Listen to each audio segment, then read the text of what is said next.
バンダイナムコ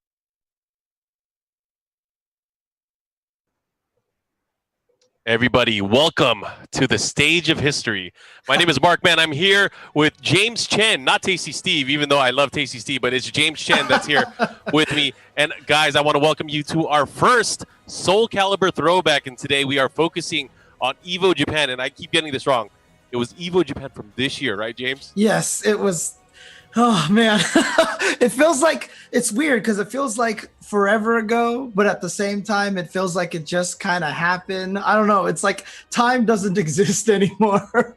But you know what? Speaking of time, it's been a while since I've seen your hair is like really long now, James. Oh, yeah, that's right. I've got the Mitsurugi style here, right? So I've got it all ready. Oh, man, I'm tempted to rip off my combo breaker hat and put my hair up as well, just kind of join you in the celebration. Of course, Soul Calibur, a game that we both love, and I know we did commentary together in pools for this tournament as well. We got to see some of this shape up, but of course, we did not do commentary for the top 8, so it's nice for us to be able to do it in some way. This is like a weird, twisted, alternate reality, right?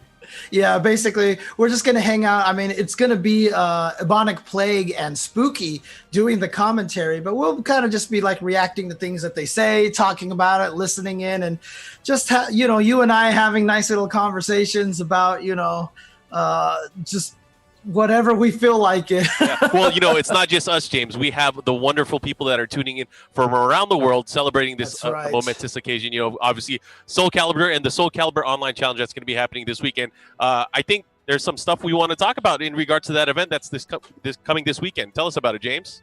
Yeah, this coming weekend, there's going to be an online event. You can actually register. This is going to be for Japan. So you can see Soul Calibur Online Challenge for Japan.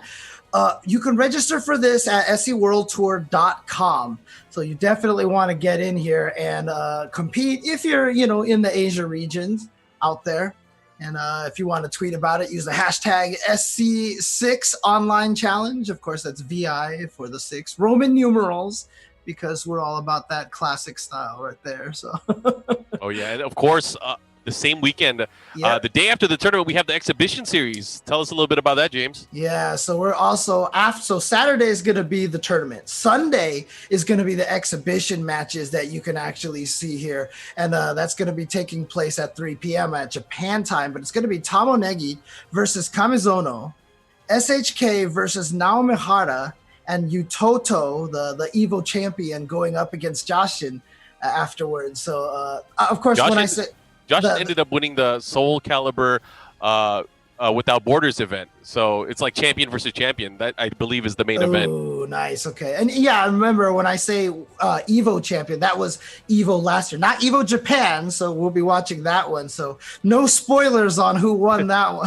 Who won it's been almost a year, James. I mean, I didn't even realize it was this year. But anyways, I'm excited to see how that's going to play out, of course. But of course, if you guys want to watch, that's going to be this coming weekend, Japanese time. So make sure you guys stay locked and loaded for that. It's going to be a fun weekend for Soul Calibur fans. Yeah, absolutely.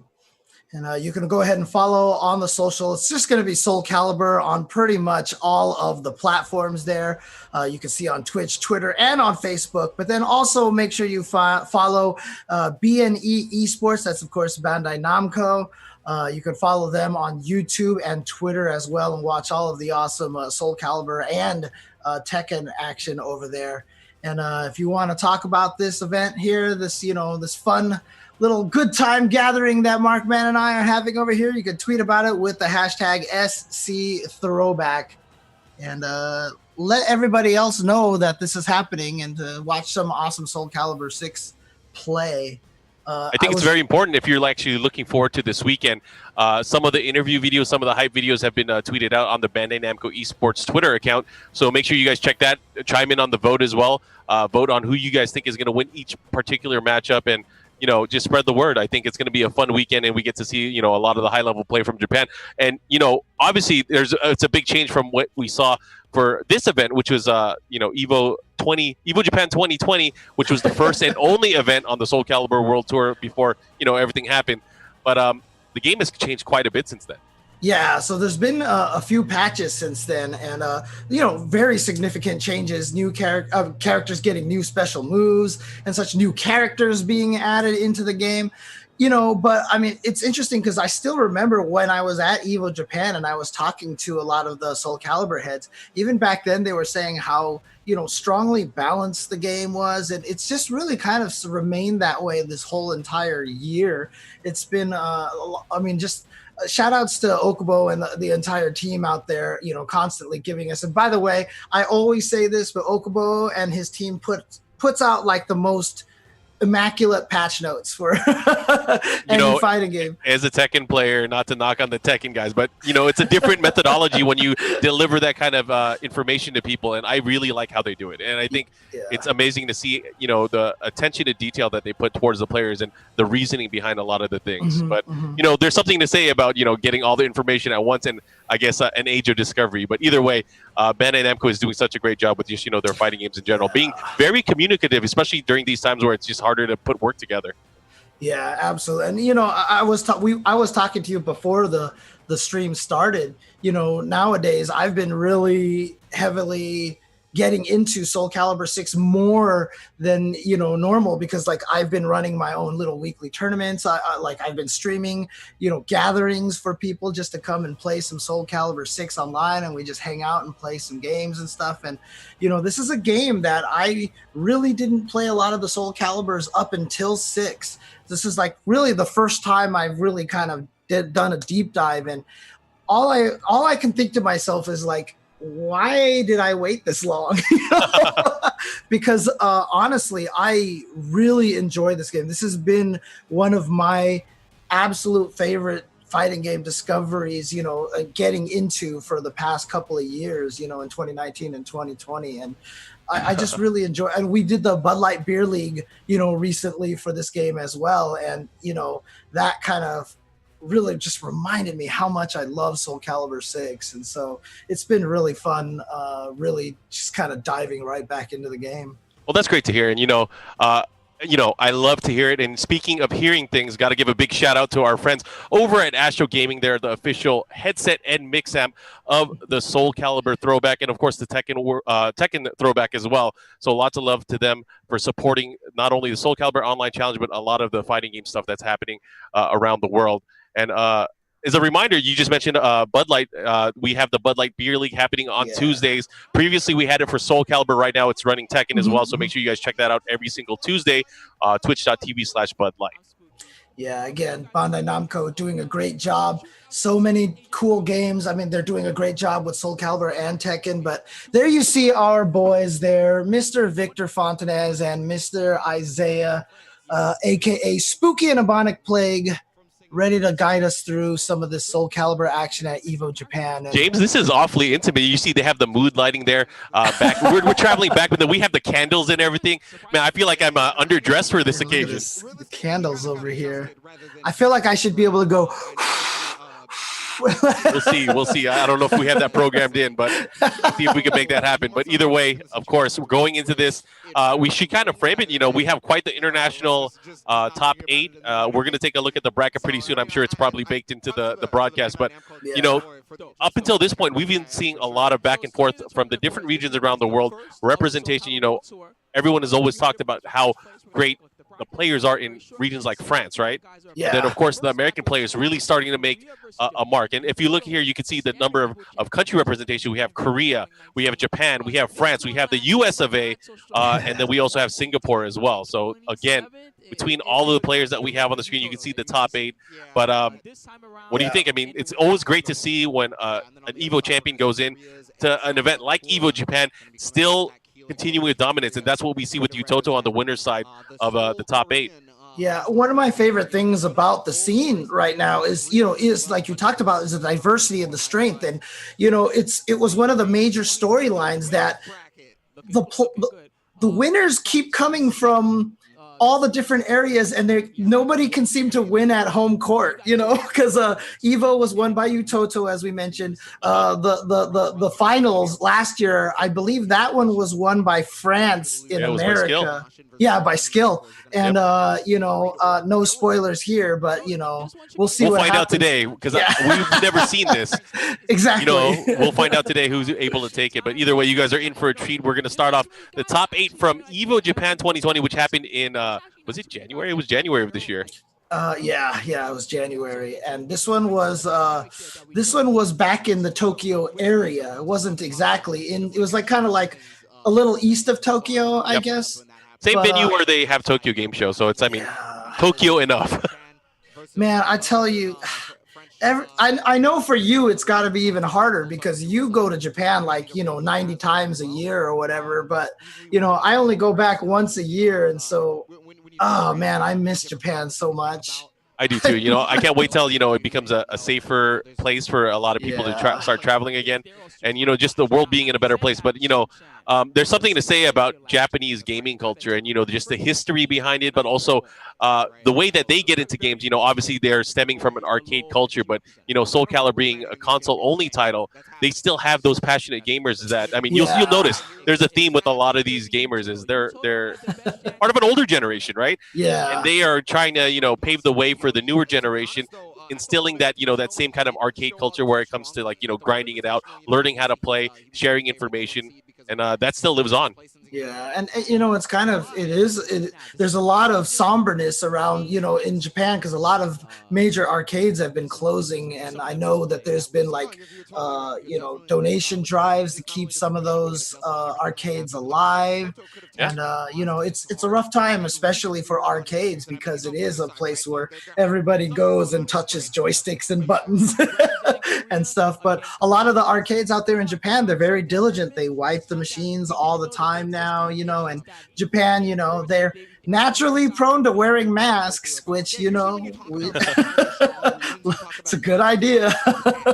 Yeah, I mean, I wish I could wear one right now just to represent the cause. But either way, going into match number 1, Yutoto, going with tried and true Voldo for him. It's the character that he's been using for the most part in a lot of tournaments that he's played in. And we're going up against the Kura from Korea, who is using Killick. Yeah, this is the Killick. Killick is the character that I use, and everybody tells me Kura is the one that you need to go and copy. Now, reference is what we do nowadays. We don't want to get DMCA'd, right? Fair enough. He's the one I should reference. There you go. But, Killick was one of those characters that, never really quite was, I feel like, in the really, really top tier. But that's the beautiful thing about Soul Calibur is that, like I said, the balance is really, really strong. And so you can really get a lot of, you can get a lot of mileage out of pretty much any character in the game. Yeah, it's kind of worth noting as well. I talked recently with the team over at Korea Gaming, obviously part of the South Korean gaming scene. And they've talked about, obviously gaming is still going strong there. They're able to still have events. But Soul Calibur is one of those games that is still maintaining its popularity there. They've always had a strong community there, probably not as vocal when it comes to, having their matches online or, having their events online. But it's a very core group of gamers, and they're still continuing to play and, just carry on the good word of Soul Calibur. Yeah, and this is just one of those games that I feel like more people should be playing this game. I honestly feel that because this game, I feel like just allows for so much expression. This is one of those games that, when you see multiple people using the same character, it's so clear who's using which character because the styles are always so unique. Except for Yoshimitsu players, they're all crazy. But outside of that transcends multiple games, James. Yeah. That's a Tekken thing too. Yoshi players are crazy. That's just like, I don't know what it is about Yoshi, but he brings out the crazy from people. Hey, man, you give somebody too many moves, they get into this weird groove. I'll tell you that. I don't know. He's got to do something. Yeah, you can see Yutoto right now taking it back. The next 2 rounds here. Kura trying to figure out a way, but. Yeah, this critical edge is something that's never changed. Still really, really good. Great range, great ability to whiff punish, and good damage there as well.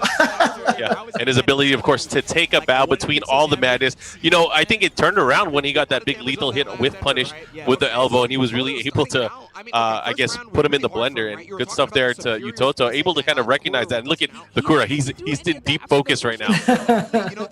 And that's one of the things, we have a lot of these online tournaments right now. I got to tell you, one of the things I miss the most, I love watching the players in between matches. Oh, yeah. That's like one of my favorite things to do, because you can kind of get a read of what they're thinking, or what, like if they're nervous or if they're like, oh boy, like that's one of my favorite things, and I miss that a lot from the offline events. Oh yeah, and that's the thing. It's something that pretty much exists exclusively at offline events, where you can really have that real-time feeling of like, oh man, he's in trouble. You can see him sweating. and honestly, one of my favorite things too is, obviously when somebody wins the tournament and you see the emotion on their face, yeah. It's like, especially events like these, when it comes to like, global competition, there's something to be said about, playing with your region and learning with your region. But once your region starts going to battle with other places around the world, it becomes that much more important. And I think that's always been that way. Yeah. Sorry, I always get happy whenever I see Killick getting things going here. So I have a lot of affinity for this character here. Bakura do it again, doing really well here in match number 2, at least at the outset. He's gonna have to watch out, because Utoto is waiting for those key whiff punishes again. Looking for those opportunities. He's been playing, very compact, waiting for his opportunity. Nice step there. Yeah, I mean, honestly, Killick is one of those characters that they keep buffing. So, like, with each of the patches that have happened since this tournament, he has gotten a lot of cool new tools and a lot of, better frame advantage on certain moves, like 6BB and such. Oh! With punish, he gets it. Oh man, not gonna kill. I don't even have to ask, is it gonna kill? Yeah, it's not gonna test you that bad in this game. I mean, you have kind of, you have kind of like a way to kind of see it, right? Yeah, but oh man, this game, like I said, is just one of those games that it just has such a great flow. The movement, I will say, in this game is probably the most like 3D heavy kind of movement, because of the 8-way run. And it's like I said, as a beginner trying to get into this game, I feel like this game is a lot more approachable than a lot of other fighting games out there. Oh yeah. And the amount of information that it gives, whether it's the informational banners that pop up on screen when you get like a counter hit, or when you do a combo. The thing is, there's so many other visual indications of what you're doing in the game and how you can learn from it. So it really will help when you like look back at the matches and kind of study what you're doing as far as your gameplay goes. Yeah, one of the other things too, is just like the really kind of, like, you can break it down in such a simple way to say, like, horizontals keep you from sidestepping, but you can crouch most of the long range ones. Verticals, you can sidestep and punish. Like, as long as you understand that basic concept, that'll, start to get you pretty far in the game.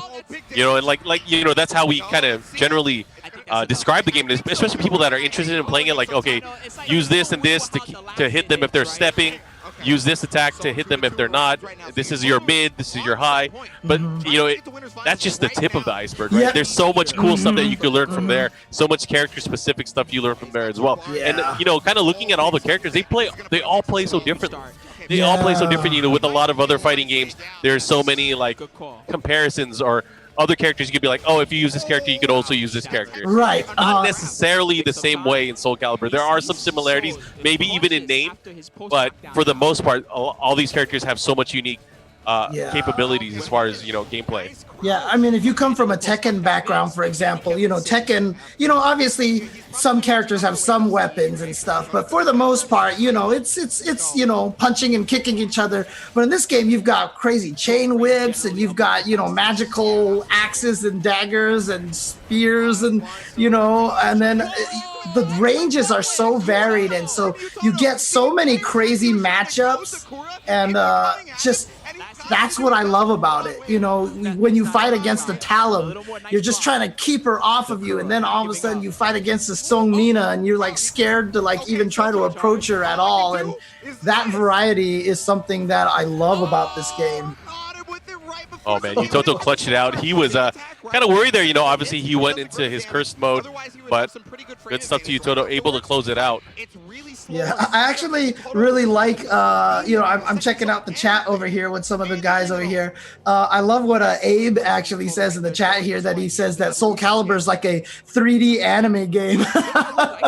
Because, there is so many crazy mechanics like some of the Arxis games and stuff out there. Oh, yeah. But, just the characters in general. I mean, you look at Maxi, he has so many different options, especially depending on what moves he's able to hit early on, which gives him access to more moves. It's crazy, and then you have characters like Amy as well, and that is very anime to me. Yeah, because one of the cool things too is a lot of these characters just have their own mechanics built into them.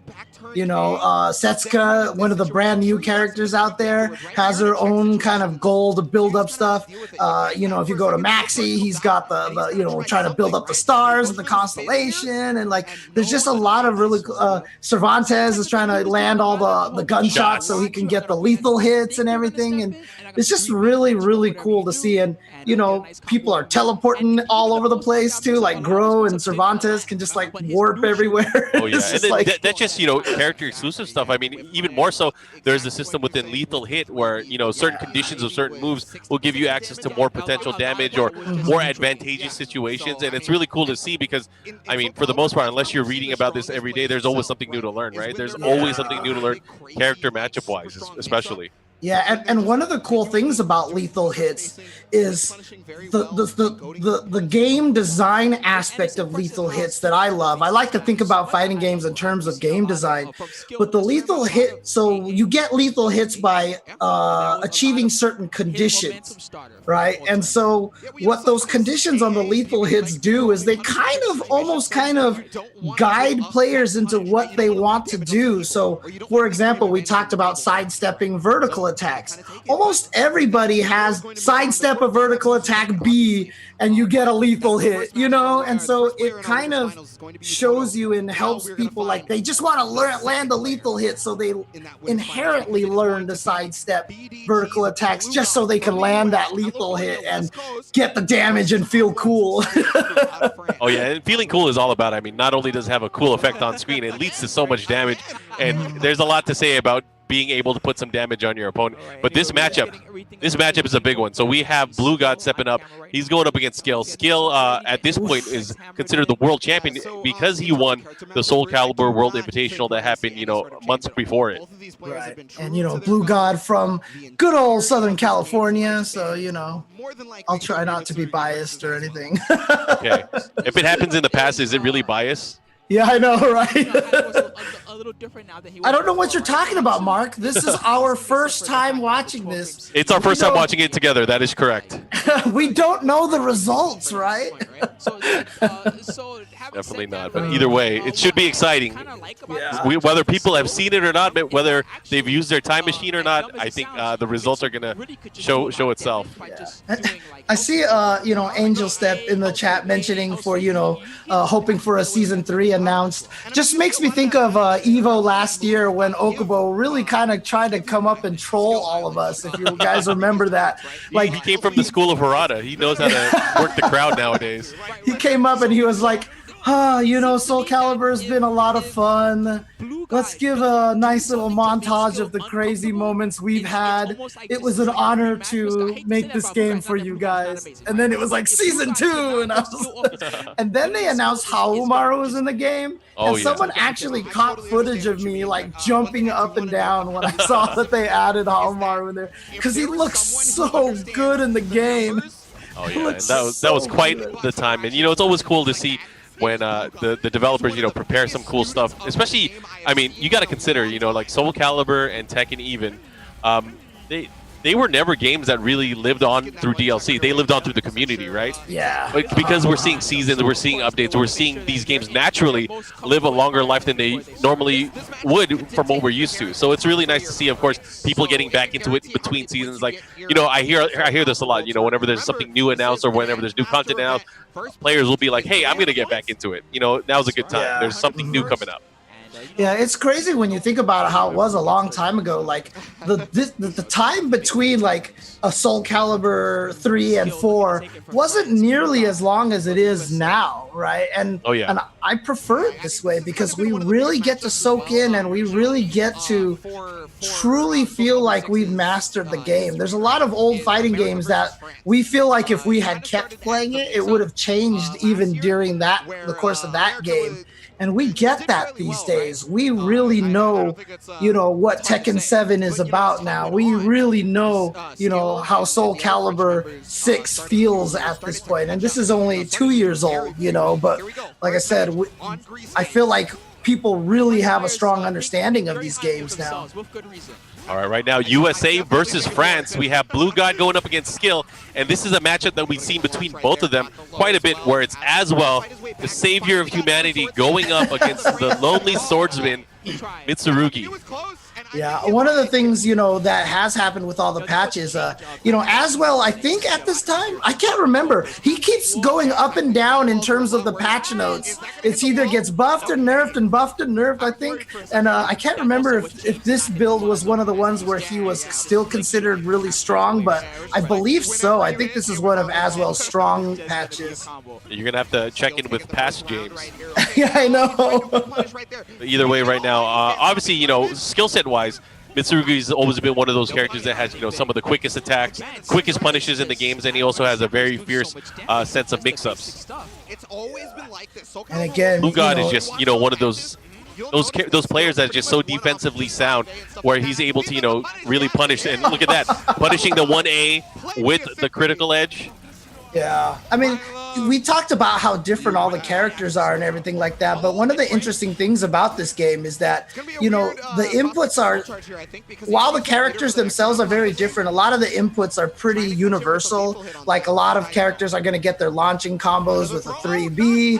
1A, 1B, 1C are always going to be low attacks and such, Yeah. Usually 6-6As are advancing horizontal high attacks. Yeah. And so I feel like they did a really, really good job with that it feels simple to switch between characters to get to their basics. But then that just leaves all the room and all the, fun of discovering all the uniqueness of the characters. Oh yeah, that's for sure. Here we go. Skill's at the deficit right now, life-wise at least, and Blue God is doing a great job kind of keeping him at bay. Oh, here we go, pops it. Yeah, another thing too is obviously, this is one of the only fighting games right now with ring outs still. And it's funny too because, you would think that a lot of people wouldn't like ring outs. But the movement, the free movement of this game really makes it so the ring outs, they're such a fun part of the game. Like, oh yeah, you always feel like it's your fault if you get rung out. You know what I mean? It's like, yeah, it adds to the the overall awareness. It's not only about character awareness, but there's situational awareness of where you are in the stage, and it happens often where someone will get a launch and then someone will ask, "Are they dead? Are they gonna go out of the ring?" Yeah, and that's irregardless of your life meter, because once you're out of the ring, you're done. Yeah, and it's funny because like, you talked about how when you get the lethal hits, it just feels good. I feel like Soul Calibur is kind of full of that, getting the lethal hits, getting a big old combo, or when you're down 10% to 90%, but you get the ring out. Yeah, like it's a classic. What is it? Outplayed. That's the word, right? It's the classic. Exactly, but those are the kind of things that make fighting games so enjoyable. You land something like that, you do that to your friend, and then you'll be talking about that for like the next week. Oh, yeah. I'm just glad I rung you out that one round. I mean, it's always good when you do it, but if it happens to you, man, I know I'm salty. It's like, you press one button and you knock me out of the ring. This is really impressive. It's hard. And also, yeah, I guess this is probably something important to talk about. For those who are new to Soul Calibur, who haven't watched a lot of it, or maybe even new to fighting games a lot, we say things like 1A and 3B or 6-6, and those numbers represent directions on the controller. If you look at your number pad on your keyboard, Hopefully you have one. Yeah, fair enough. If you're on a laptop and you don't have the number pad. But those numbers represent the direction on the controller. So 6 will always be forward, 1 is going to be down back, 3 is down forward. And that's kind of the notation that has been adopted by the Soul Calibur community. Yeah, he wants an early start. Oh, nice. I'm surprised that didn't stun. I guess it wasn't counter hit. Oh, he gets the big launch here, the follow-up. Use the new soul, the new attack in Soul Charge. I always call those soul attacks when they're not actually. And that's one of the cool things too, is that they're not scared to give characters new moves in between the patches. Definitely always giving characters cool new tools to go with. Who got so good at landing that? I swear. Oh my gosh. But look at Skill looking to make a comeback here. He does have a sliver of life left. I don't know if he can do it, but I'll never doubt him. He is the world champion. Oh my gosh, he had a bigger chance there. Dude, I love listening. They're going nuts too. I can hear them. Yeah, I know. You can hear Vic and Isaiah going crazy. I love it. Oh my gosh. Yeah, I mean, also, this game is one of the more unique fighting games as well because it has a block button. So because this game is so movement heavy, blocking makes it so you can't move. So really sidestepping, trying to walk backwards away from opponents and stuff like that are all risks. Oh, look at this punish. Yep. Look at all this damage. Let's see what he does afterwards. Oh, close to the edge, but you see how the movement is so good that it's so easy to try to get yourself away from getting wrung out. Oh, and he just didn't care. He went for the big axe. He's able to close him out. Look at Blue God sending Skill to the loser's bracket. Yeah, that was really smart right there because he had him at the edge, and so Skill was probably worried about something that was going to ring him out or something like that, and then he just went for the low instead on the weapon art. Blue God is so good at utilizing that move too. It's like not often that it gets blocked when he utilizes it. So it's actually pretty sick to see that. But we are going to be set for our winners final match. As you saw, Utoto won earlier, and now Blue God winning. They are going to be our winners finals match. Yeah, that's a pretty good match. Again, I will say, yeah. So many of these players here, so many of these strong players. And again, I love that storyline of, the France, Japan, and the US all kind of battling for the championship and having Singapore right on their heels as well. You never want to count out Singapore either because of players like Chen and how strong they are. And it's such a cool, global kind of community for this game. Yeah, and they're all friends. They're all close to it. And I think that's the cool thing because not only do they share tech with each other, they also, like many other games, when, there's a lot of fighting games that are out there, you want to make sure that your game is at the forefront, getting more attention out there, right? You want more people to play it. You want it to live on longer. And, Soul Calibur, we had the biggest Soul Calibur tournament in history with Evo last year, right? I hope whenever we get back into the swing of things that kind of continues and we just keep growing year over year. Yeah. And you know what? I'm going to say this, and people are going to be like, oh, James, you probably say this about all the communities. But no, I really mean this. The Soul Calibur community is one of the most awesome, welcoming, friendly communities that I've been a part of in the fighting game scene. Honestly, everybody, we have top players like Party Wolf, who was one of the best Killix early on. We have Linkors, who's in the top 8, who we're going to see coming up in the next match over here. When I was learning Soul Calibur 6, these guys were jumping into my stream and they were just helping out and everything. I saw Linkors at the place where they run their offline events. What was the venue called again? The one that Majin and Giuna run all their events at. Oh, Fighting Tuesday. Yeah, Fighting Tuesday. I went there after Evo Japan, and I saw Linkors there, and Linkors was like, James, you need to keep commentating Soul Calibur 6, I was like, word, I definitely will. Oh, okay. So, it's nice to hear that from the players too, especially probably from your perspective, because you're just, really getting into it.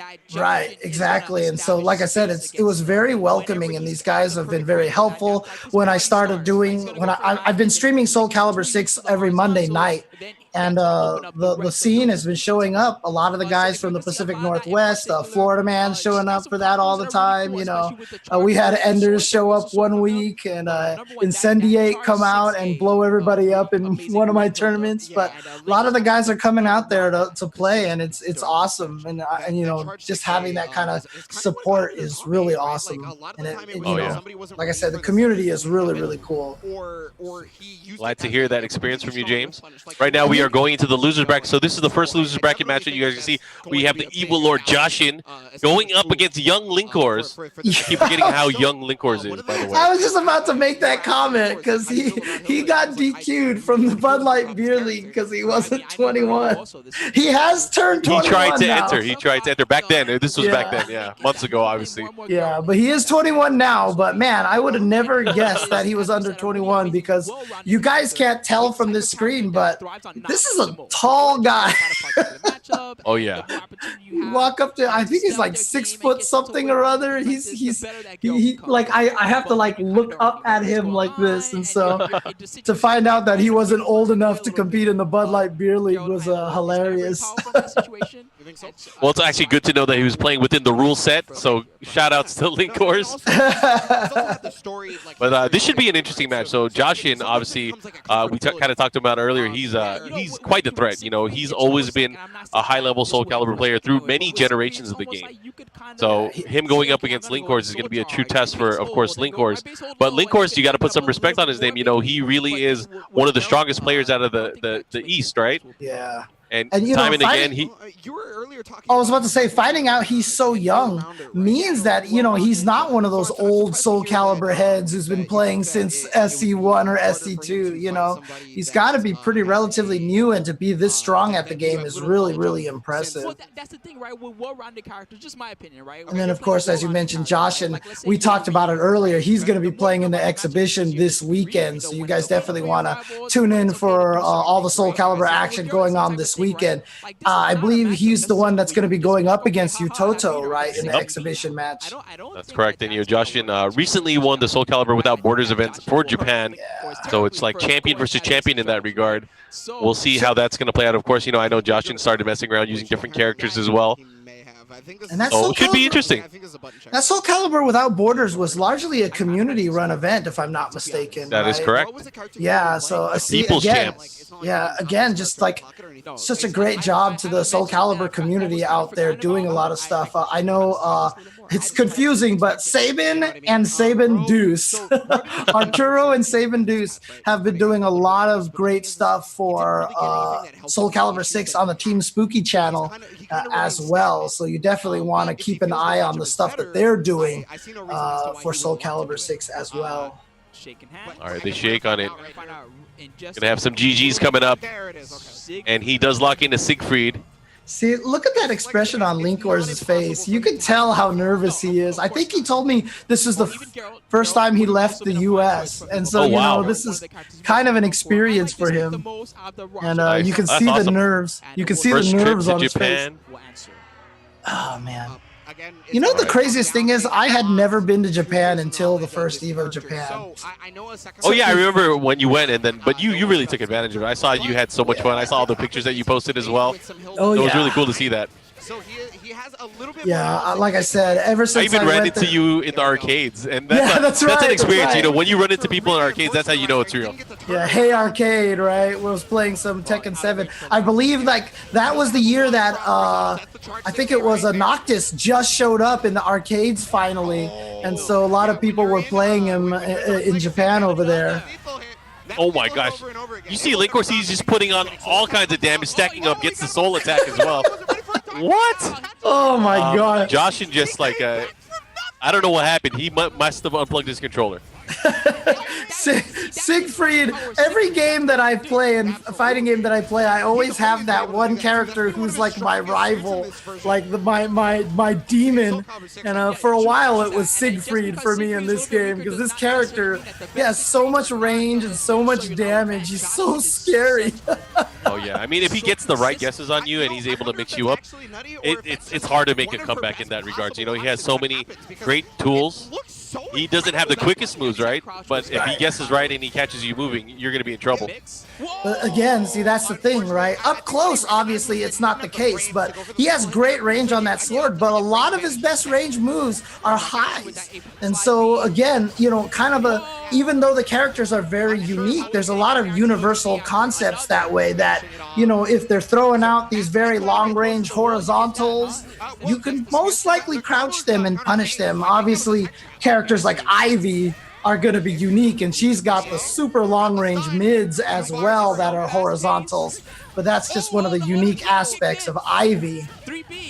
Speaking of range, you were just talking about Josh and using Hill. Really doing a great job offensively, trying to keep away. Linkor's obviously doing his best to fight back, but tying it up on rounds now. We're going to a final round here in match number 1. He was to that AGA just frame, and I don't know how they do that. It's so hard. Very fast. I'll tell you that. They do it very fast. It's like a little controller flick or something, you know. It's all in the wrist, baby. Every time I do it, I accidentally throw. Oh, there you go. It flies out of your hands. Yeah, I mean, it's the same with the A-Slide B. Able to do it at a moment's notice. You got to be able to have that. Oh, look at this damage. Youch. Yeah, that's the other thing too, is that, you know, there's a lot of really cool, unique inputs in this game as well. And every character, didn't expect the follow-up. See, he crouched the high, and then he stood up to try to punish, but then Linkor's came out with the follow-up and actually caught him standing, so. You know, with a lot of matches, you know, a lot of these players, they play very tight, you know, by the book. But sometimes when you pull out the unexpected, when you finish strings, when you delay the strings, you can catch them by surprise. And I feel like doing that early on in a matchup to make them respect that is such a crucial tactic to make sure that, you know, you can get away with certain things. And then as you evolve in the matchup, maybe try to change things up. Try to always change up your timing. And I think that's what's key, especially in Soul Calibur, where you don't really have sort of a set plan as far as flow chart or poking, especially with a character like Siegfried, right? Yeah. And, you know, one of the things that you'll see from Siegfried a lot is that, you know, he goes into a bunch of different stances. You'll see him like a crouching stance or hold the sword behind his head. So that was a crouch stance right there. That's actually another thing that's unique about this game, is like every character has stances that they can transition to, or that they can go into that gives them a kind of like a different set of moves all of a sudden. And learning the characters and how they transition to the stances and what options they have available from those stances is like one of the deep and one of the, you know, more deep parts of learning the game. Oh, that's for sure. And Linkor's was getting away with a lot, especially in the previous round. Working that magic again. This time Block gets only punished with the wall standing K. I see people in the chat saying they really hope Linkor's wins, right? Exactly, because this is completely, we don't know the results at all. That's what I'm trying to watch it that way. I was like, oh my gosh, I can't believe I missed it. Oh, and he was able to end him with that nice follow-up. And look at that, Josh, and tying it up. Poking with the low there. Obviously, like Tekken, you know, the high lows, but the lows are the rarer option. So you actually stand block more often than you crouch block. You generally, you know, the biggest combos are going to be coming from mids and highs. You're not going to get like the crazy combos from the lows in Soul Calibur, unless it's like a lethal hit or something like that. Yeah, that's true. Linkor's does have access to, of course, certain low attacks that will really lead up to more damage mix-ups. And I think that's what Joshin has to watch out for, because, you know, he started to block the stance K, because he does not obviously want to get put into that blender. And, you know, we've seen in the first few matches, even though this is top 8, the first few matches have all started out as 2 out of 3. So this is actually match point for Linkor's now.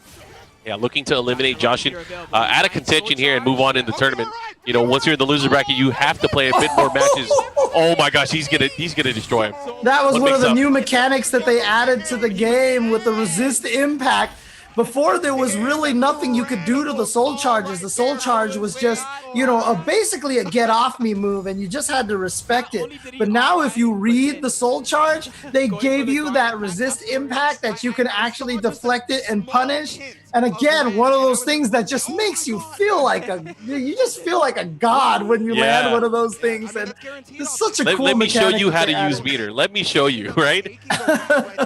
And that's what, like I said, one of my favorite things about this game. It just gives you so many moments where you just feel like you're a genius when you do stuff in this game. Oh, man. Obviously, it worked out very well for him. Linkor's moving on. Josh now out of the tournament, but it's not over for Josh, and we'll see him in the exhibitions this weekend. Not the same event, of course, but still. Again, Saturday, you can register for that tournament. If you're in Japan, this is Japan region over there. Yep. Is it open, do you know, for like Korea? And no, it's only Japan. It's only Japan. So, you know, if you're in Japan, you can definitely enter and play. But if you're not in Japan, you definitely want to watch it, though. It's going to be so much fun to watch Soul Calibur 6. Immerse yourself in as much Soul Calibur 6 as possible so that your soul will still burn like ours do. And then on Sunday, it will be the exhibition, the 3 matches that you want to watch as well. Yeah, it's one of those rare instances where the burning feeling inside is okay. It's one of those rare instances. Yeah, it doesn't mean that you ate something bad. This is a good kind of thing. I love how I talked about the AGA and how hard it is to do the just frame version of it. And like, that's all everybody's talking about in the chat now. They can relate. They can definitely relate. Oh, man. Yeah, because you can just do AGA and you'll come out with the move. But if you do it almost as fast as possible, I think there's probably 1 or 2 frames of leeway. You'll see your character flash green and it's even that much faster. And there's a lot of just frame moves like that in this game, that certain chains, if you hit the buttons at the right timing, you'll flash green and do extra damage and things like that. So little extra things to kind of test your execution as well. Yeah, and if you're not flashing, you're not mashing. You got to make sure you get it out. All right, we have an interesting matchup here, another battle between France, but this time against Singapore.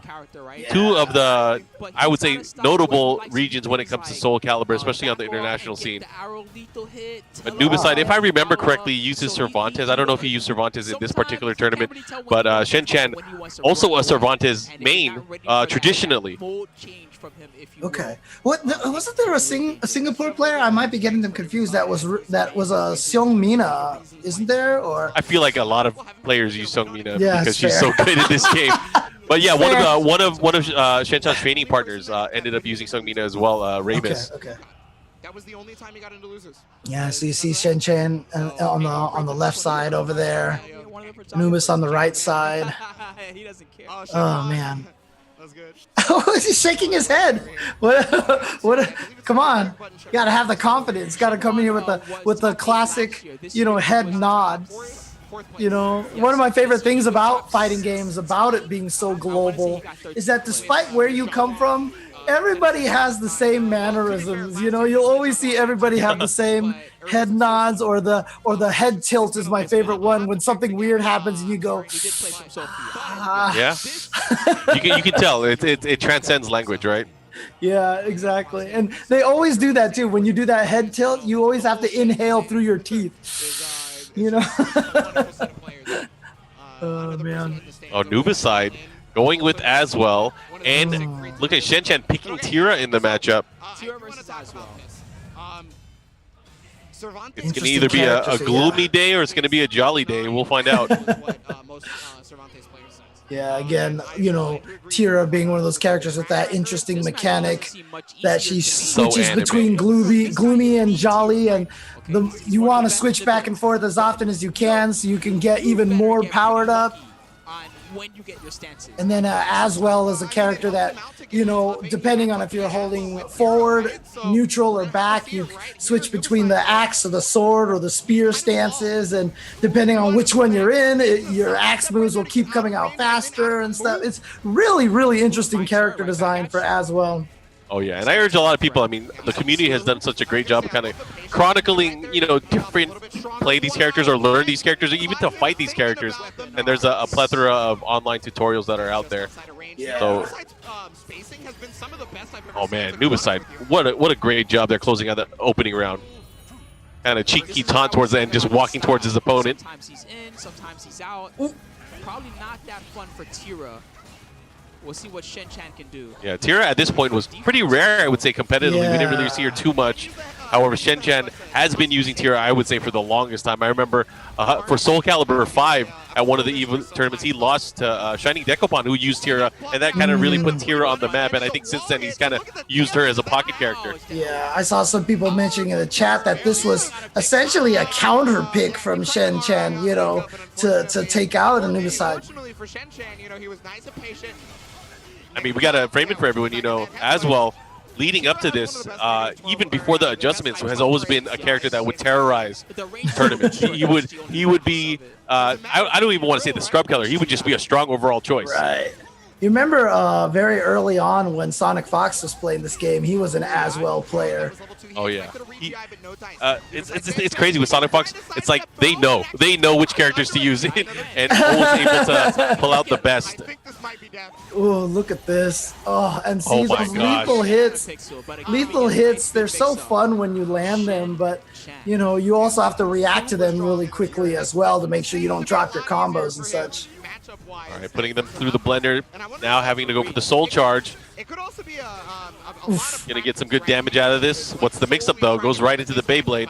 Yeah, and the wall now. And that's the other thing too, is like the stages that don't have the ring outs, it's almost just as scary to be put against the wall because you just get wall splatted and characters like Cervantes just murder you at the wall. I mean, there's a lot of characters that have insane wall combos, right? Yeah. It's just something that you have to be aware of. Again, situational positioning, whether it's wall, whether it's not a wall, just chopping them up.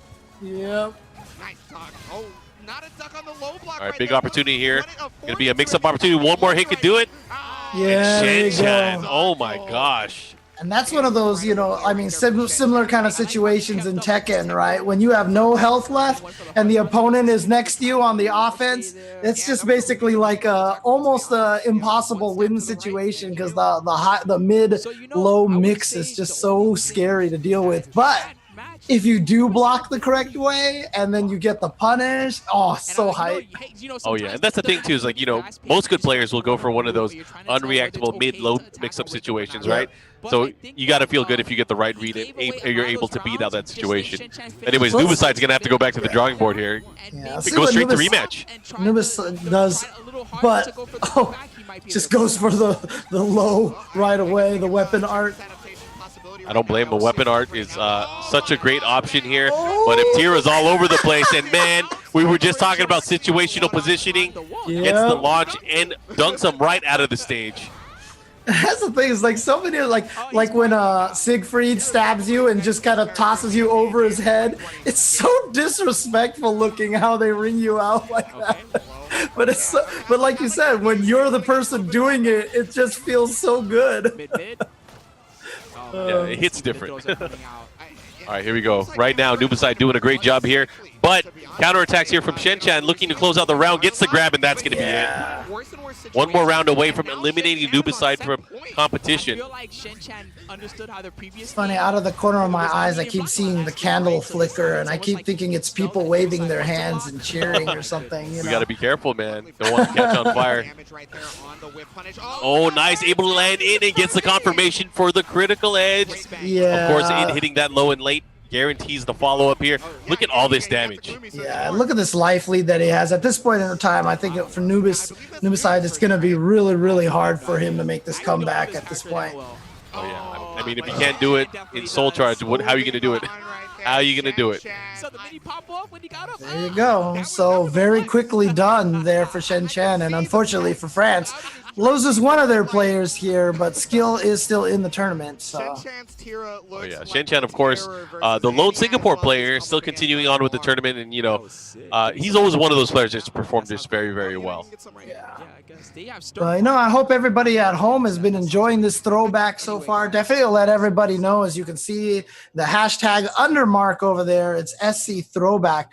Let people know on Twitter about this. You know, tell people to come watch some classic Soul Calibur action, and you know, just really learn what this game is all about, and just have a great time with us chatting here. But before we continue forward, we got to go on a break. So we're going to take a quick break. And when we come back, we're going to keep going through this EVO Japan 2020. So don't go anywhere.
And welcome back to the stage of history. My name is Mark. I'm here with James Chen, and we're continuing our broadcast here of the Soul Calibur Throwback, focusing on EVO Japan that happened earlier this year in early 2020. Yeah, the only major offline Soul Calibur 6 tournament that happened on the Soul Calibur World Tour. You know, obviously the pandemic coming around has kind of shaken a lot of things up. Everybody was so happy to hear about the Soul Calibur World Tour. Hopefully, as we've mentioned, once everybody can travel again, that we can resume that Soul Calibur World Tour and really give Soul Calibur community its chance to shine. Oh, yeah. I mean, in the meantime, we're going to have events like these with the Soul Calibur Throwback, but also the upcoming Soul Calibur Online Challenge Series as well. I know we're doing it in a number of regions, but this region that's coming up this weekend is in Japan. Tell us about it, James. Yeah, you can actually register right now at seworldtour.com. You do have to be from Japan. But again, you can register over there, and registration is currently live. And the cool thing about this is, you're gonna all play here on Saturday and try to take this tournament. But on Sunday, there's also going to be a set of exhibitions as well. As you can see, Tamanegi versus Kamizono, SHK versus Naomihara, Yutoto versus Joshin. And Joshin and Yutoto, we just saw both of them play in some of the footage that we were watching a little bit earlier. But that's going to be taking place this weekend. And again, just because you can't enter this doesn't mean you shouldn't sit back and watch it as well. Definitely try to get a chance to watch it. You can see it starts at 11 p.m. It looked like at our time. But you can also follow all of the Soul Calibur news and action online on all the various social media sites on Facebook, Twitter, and Twitch. And then for everything from Bandai Namco Esports, Bandai Namco Entertainment, including Tekken, Soul Calibur, you can follow them at BNE Esports on YouTube and Twitter. And of course, if you guys are enjoying this, and let everybody know about the cool throwbacks that we have here for Soul Calibur. We're also doing a bunch of Tekken throwbacks as well. But for Soul Calibur, you can talk about this on Twitter with the hashtag SCThrowback. Oh, of course, with the hashtag as well. Let us know what other Soul Calibur events you might want us to revisit for the throwbacks. I think it'll be fun to talk about what other great tournaments we've had in the past, especially for this game, because I know there's been a lot. I mean, a few that come to mind. Obviously, there's this EVO Japan, which we're doing right now. But there was also, EVO Japan last year. There was EVO.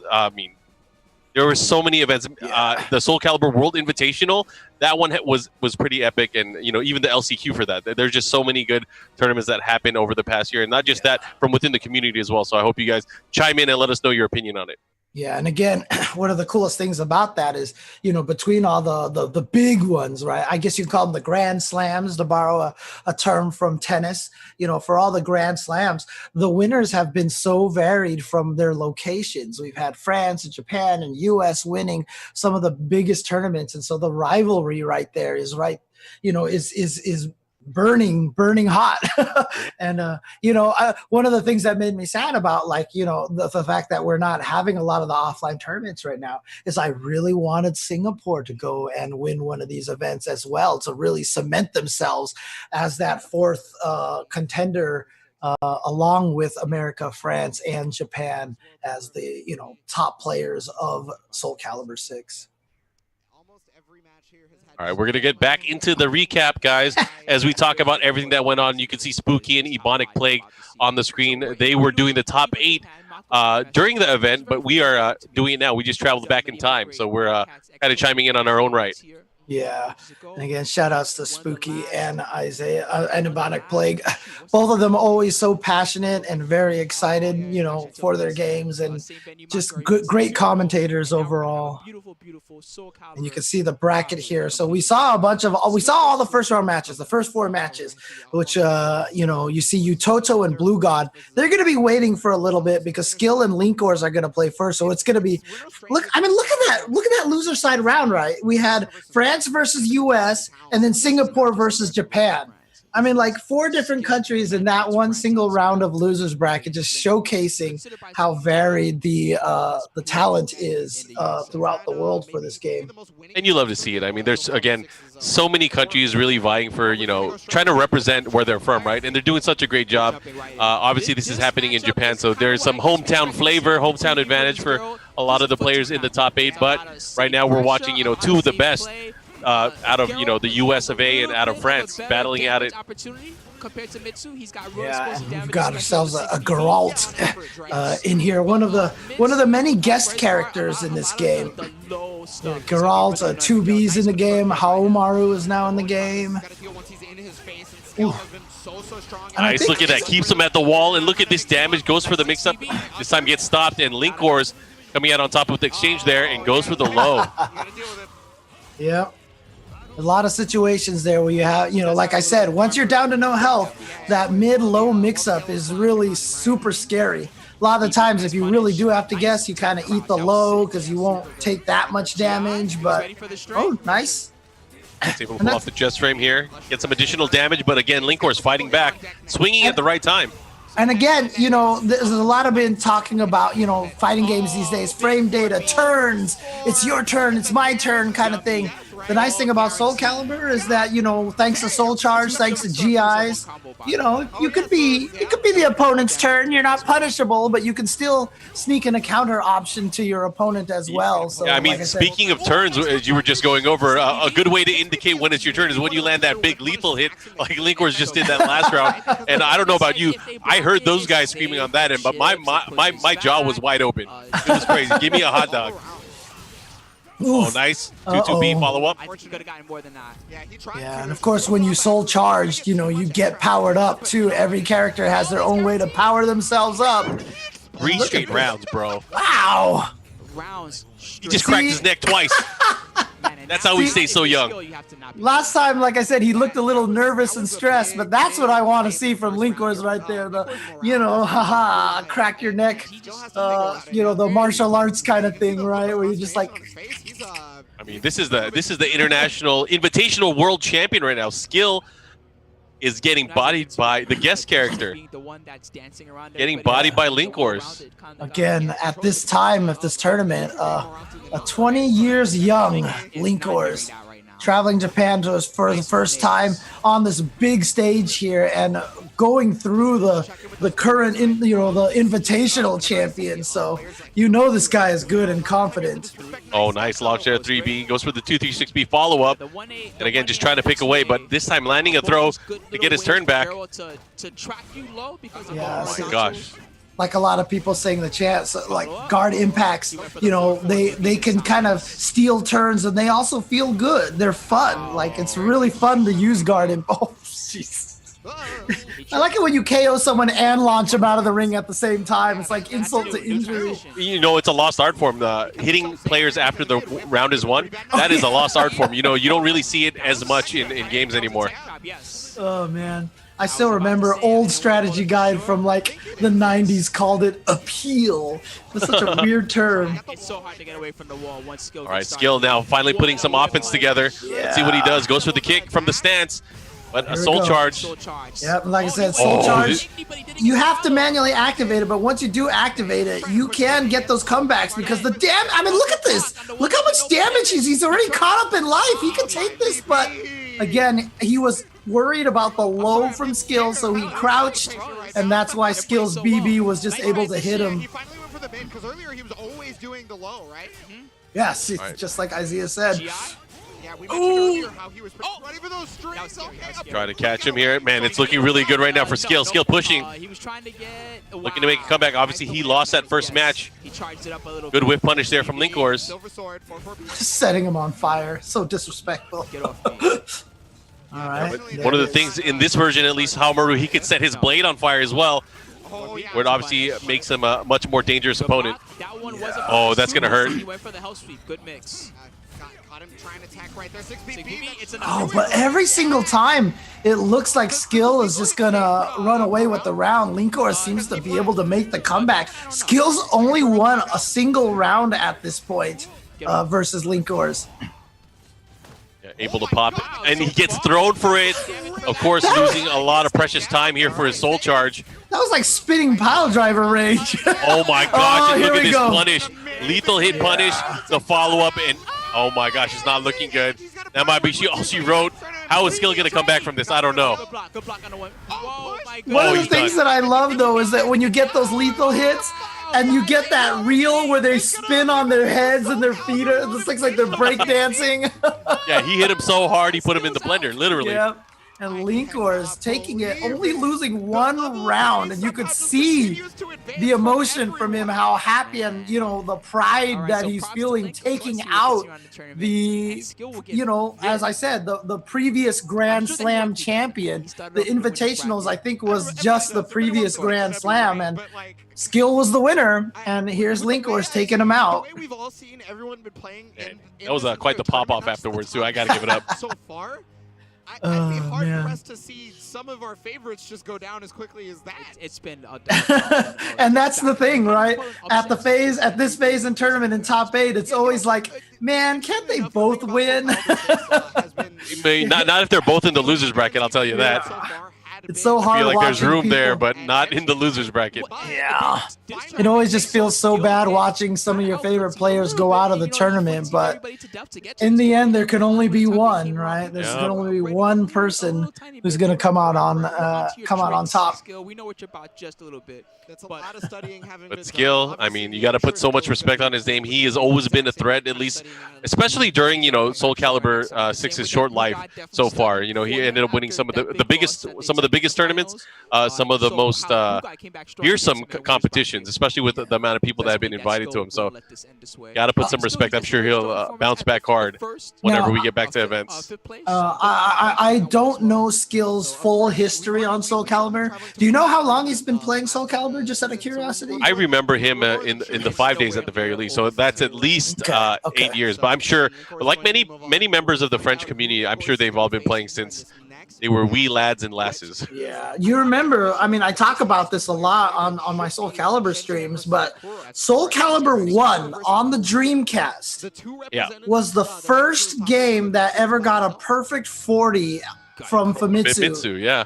Yeah, the first game, like every game had only just gotten like the 39 or whatever, but Soul Calibur 1 on the Dreamcast had like all these one-player modes and everything, and the game looked beautiful, and it was just such a full product. And I know a lot of people who fell in love with Soul Calibur started with the Dreamcast version of Soul Calibur 1. Oh, yeah. I started playing this series back in the Soul Edge, Soul Blade days. When I first saw it in the arcade, you know, it was just, you know, at the arcade next to some of the other fighting game machines, and I was like, wow, this looks cool. I mean, weapons-based fighters back then were kind of novel, right? Yeah.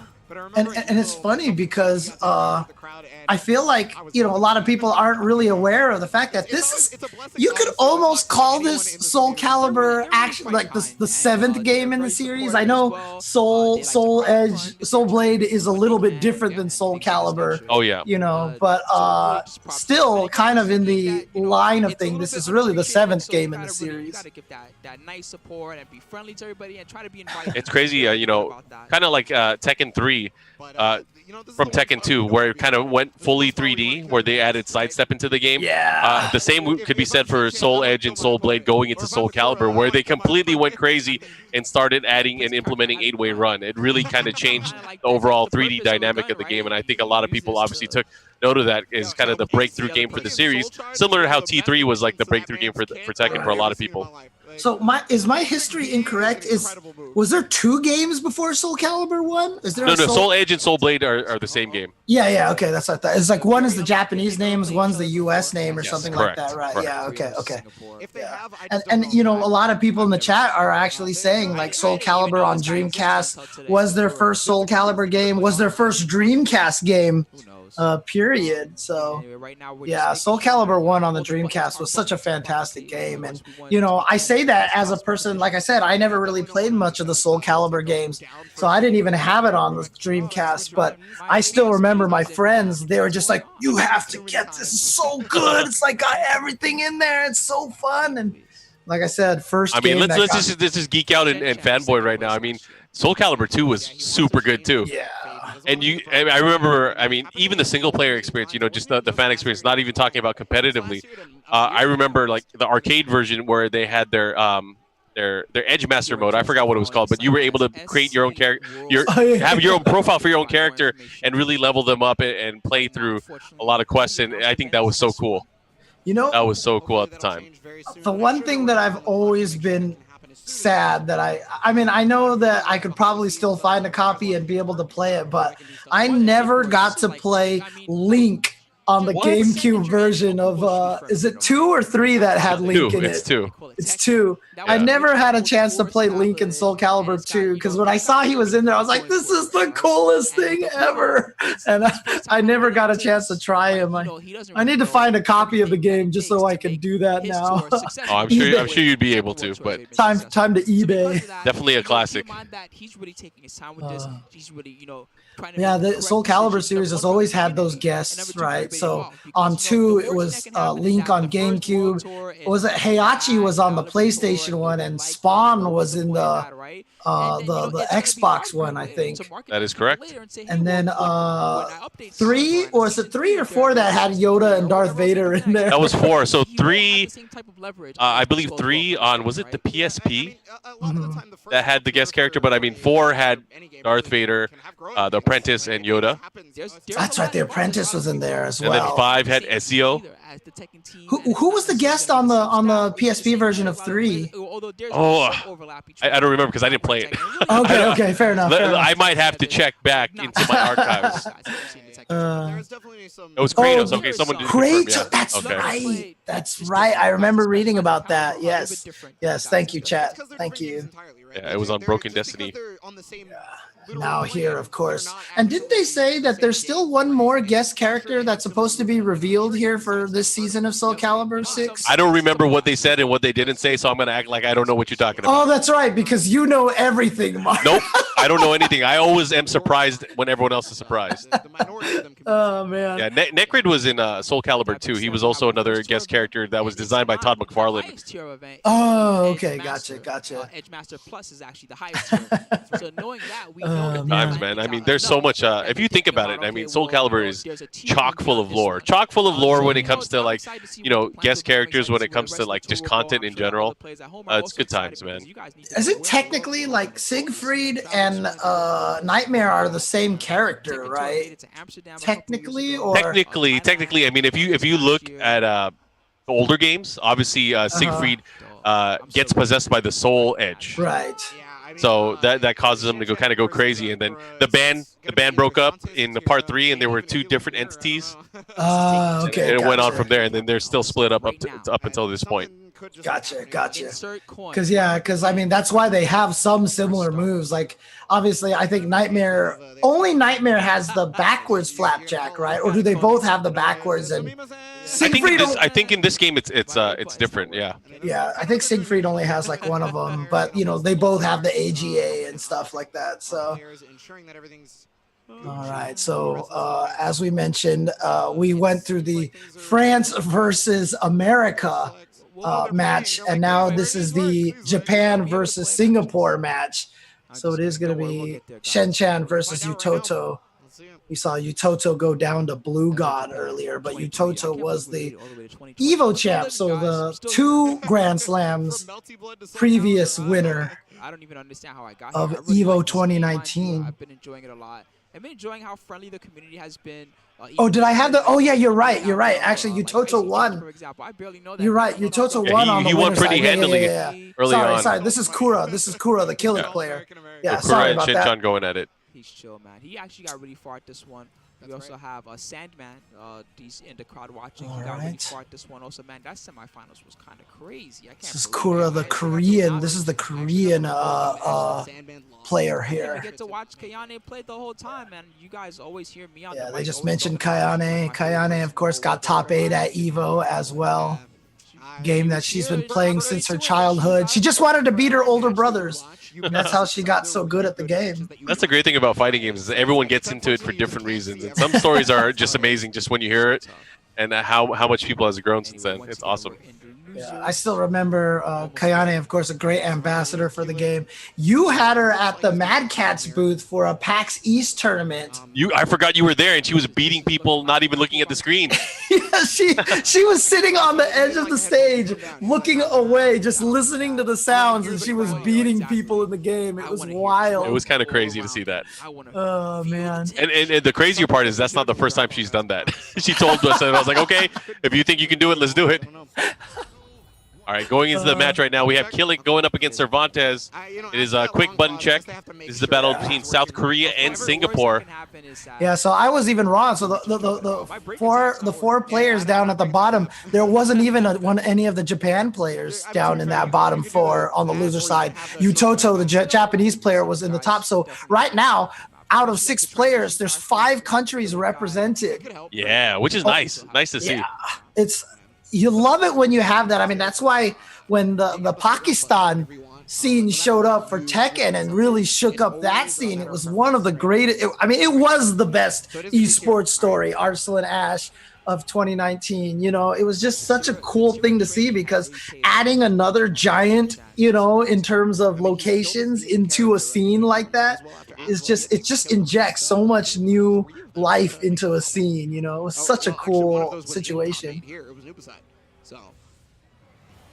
All right, so going into the matchup now, and looks like Chen, of course, sticking with Tira then. Interesting, okay. It's too small. Tira's definitely been doing the most work for him up until this point. You know, known for his play with Cervantes, but a very dangerous Tira player as well. Here comes the Kuro with the mix-up. See right there, like Killick has that lethal hit on the 4B after the GI because it's a fast attack, right? So they're trying to teach you to, if you get a GI, to use this move to punish properly. And so, like I said, I feel like lethal hits do a great job teaching people the game as well as being an awesome mechanic and making you feel good about it. Yeah, it kind of gives a player kind of a guideline or a goal to aim for. If you want to actually maximize the use of this move, you have to make sure that they whiff or that you hit this like 4 times or something. Yep. Killick's got that 4A that, it only lethal hits the 4th time you hit somebody with it. But it's a good low attack, so it's teaching you to poke with the lows, right? So, again, that's what I love about it. And I really feel like the Okubo and team have done a great job making this game in such a way that like players can jump into this game and have fun and learn right away without having to sweat all the details and worry about frame data and stuff like that. But I mean, that's exactly. Oh, here we go. Chen again, looking really good, but look at this whiff punish. Oh, it was blocked. Oh, it's too late. I think they were surprised they didn't hit either. Yeah, hear them, they're all, Yeah, and so Killick is a great example of a character who, you know, all of his longest range moves can easily be sidestepped or crouched under. You know, he doesn't have very long range mids. And so he kind of teaches you how to avoid a lot of the stuff that he can do. Both players, you know, very dangerously low life bar wise. It could be anybody's match, but look at this. The patience here from Chen gets the big launch, goes, oh my gosh, transitions to the stance. Oh, no. Gets caught. Did you hear Ebonic Plague? He's like, no! Yeah, everyone felt that way as soon as they saw that. They're like, no! You need that Excedrin? Something. All right, the follow-up here has another opportunity. Puts him into the blender. Let's see what's the mix-up. Goes to the low. Yeah, one of the really cool things about this game as well is the way the counter hit system works. Because the counter hits put the characters into like a special stun state. So like even moves, if you hit with a counter hit on the first hit of a string, you can put the lightning around them. And then like things that aren't natural combos will combo later on and stuff. So a lot of really cool systems that they implemented in this game. I don't know the exact number on it, but oh, look at that. Nice stuff. That's range. I'm not sure. Whoa. Unfortunately, That was definitely a force right there. Sidestepping those horizontals again. Instead, Caliber's a cool mistress. Hey, man. She's dancing, what can I say? And then there's also the, oh my god. Oh man. Dude, he has been hopping over so many low attacks, and that's the weakness of the lows, right? They're great but if you have moves that have basically tech jumps or low crushes, as we call them in Tekken, you could just make it over them and punish. Doesn't have a lot of life to work with, so he heals. Uh-oh. Decides to pop and just get the extra life back. Yeah, that was something that was just added to Killick at the start of this season, so that was brand new. Right, this is the final round. Decides to use that meter. Let's see how he's able to utilize it. Yeah, he's so scary. Oh! I feel like that. Oh, that was a big opportunity, and now he's gonna go down. He thought the 6A was gonna ring out, so he didn't want to. Yeah, I feel like. Yeah, I kind of agree. Like, I feel like he could have went with the 6A. I'm sorry, it wasn't 6A. I thought it was 5A, but I guess it was a 6A that he used there. But it looked like he was trying to go for that ring out and just missed it, unfortunately. You wanted to see the pores. Oh my goodness. I definitely saw some pores there just now. I mean, he looked pretty stoic, though. I think he understood what happened. He was like, okay, sometimes these things are just... All right, so Chen taking that first game. And of course, for me, like I said, my heart bleeds for Killick at this point in time. So she can cancel that into guard, obviously. Nice. But one of the things that's Looking really to make a comeback, at least life-wise, is going to be tough in the yellow right now. Let her switch too much, otherwise she gets into Gloomy Coda. What a response. Takura tried to get a GI to stop Gloomy Chen Coda, that's the powerful mode that she gets if she switches between Gloomy and Happy back and forth enough. Oh, that's a great way to start running God. Oh, and look at this, Chen extending his lead. He does have meter as well. It's going to be tough for Takura. And, one of the things about, like, lethal hits and all this stuff, too, it also just makes this game so fun to watch, because when you see a lethal hit connect, you just know trouble's brewing. Oh, yeah. I'm not 100% sure if she gets any more after that. See, that was one of the moves that got buffed right there. The 8-8, I'm sorry, the B and then back got buffed. Takura using it here doesn't quite have the ability just yet. Man, Takura hasn't really, I don't know if it's just that Chen Chan's playing. Right, here we go, the follow-up here. Chen again continuing his lead here. It's going to be tough for Takura because Takura is working in a position where he has to make a comeback. Oh, here we go, another opportunity. This time landing it. Same sequence that we saw before. And I think honestly he's going to need to use everything he's got in his arsenal. Killick is unique in that he's one of the only characters that actually looks at their opponent at the end of the critical edge. He just wants to make sure he actually hit it. Great block, but unfortunately, yeah. Oh, here we go. That's going to be blocked. Yeah. Oh, but no punish. But look at this. This is such a hill to climb, such a mountain. Oh, the big counter hit. He's looking to close it out here. Yeah, he needs one mix up here. Goes for the fake low with the mid, and then catches him with the 1B. Catches him low. Good stuff. Huge right now. Yeah, especially if he wins another round. Chen is going to get... Oh, wait, he's in Gloomy Coda. Oh, yeah. She only has access to that throw in Gloomy Coda, right? That's what I believe, yeah. And it just lasted longer than I thought. That's my bad. Oh, counter here we go, hit, the follow-up. Yeah. Got good reaction on that counter hit. You have to be fast with that. You have to jump into the monument stance to get that juggle right there. And if you do it even a little bit too late, it whiffs. Good reaction on Nakura's part. Oh, this is going to be... Oh, he's going to have to be careful. I thought it was countered. No? Yeah. Okay. Look at the big moment. Titan Life pokes at the far low, and then... See, if Ivy gets the lethal hit off of her kick, why doesn't Killick also get a lethal hit with that move versus the guys? It's something you will have to bring up with Okubo personally. Maybe it's from experience. Who knows? All right. Oh, big whip punish there, and that was. Oh, he dropped the follow-up. The range on that. Yeah. That's unfortunate there. I really need to count. That's the max damage, but it looked like he was close enough for it to connect. It's hard to keep count when it's high pressure like this. So oh, that sucks. Okay. And again, he's put in a situation where he's gonna have to make a comeback here. Yeah. He doesn't have a lot of life to work with. Oh, nice. That gives the automatic follow-up during Soul Charge. Yo, tried to jump right there. Nice block. What's he gonna do? One sliver of life. I don't know if that move was a tech crouch or not, because I felt like he could have punished with Killick's grab super in that move has been nerfed in damage recently, but adjusted, before it used to do like half life if you had none of your own life left. Like that. Yeah, ouch. What a situation. But Chen will be moving on to Kura from Korea, now out of the tournament. So I have to cry now because Killick is out of the tournament. No, I'm just kidding. Oh, man. And again, Chen, again, That's really interesting. Soul Calibur 6 is one of the highest selling games in the series. That's actually really cool. Oh, yeah.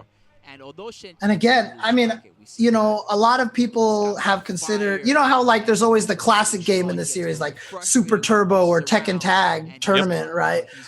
Soul Calibur 2 was largely considered that game, wasn't it, in the series? Oh, yeah. And, you know, the fact that it got an HD release on PS3 and 360, I think a lot of people were able to play it and let it live further. Anyways, we're going to go. We're down. Actually, we're already down to our final 4 players. Yeah. But I mean, the reason why I brought that up is because a lot of people have been saying that Soul Calibur 6 is the strongest Soul Calibur game since 2. And so a lot of people really enjoy this game and the way that it's balanced and the way that it plays. Situation where when you're in the position like this enough times. Here we go, winners finals.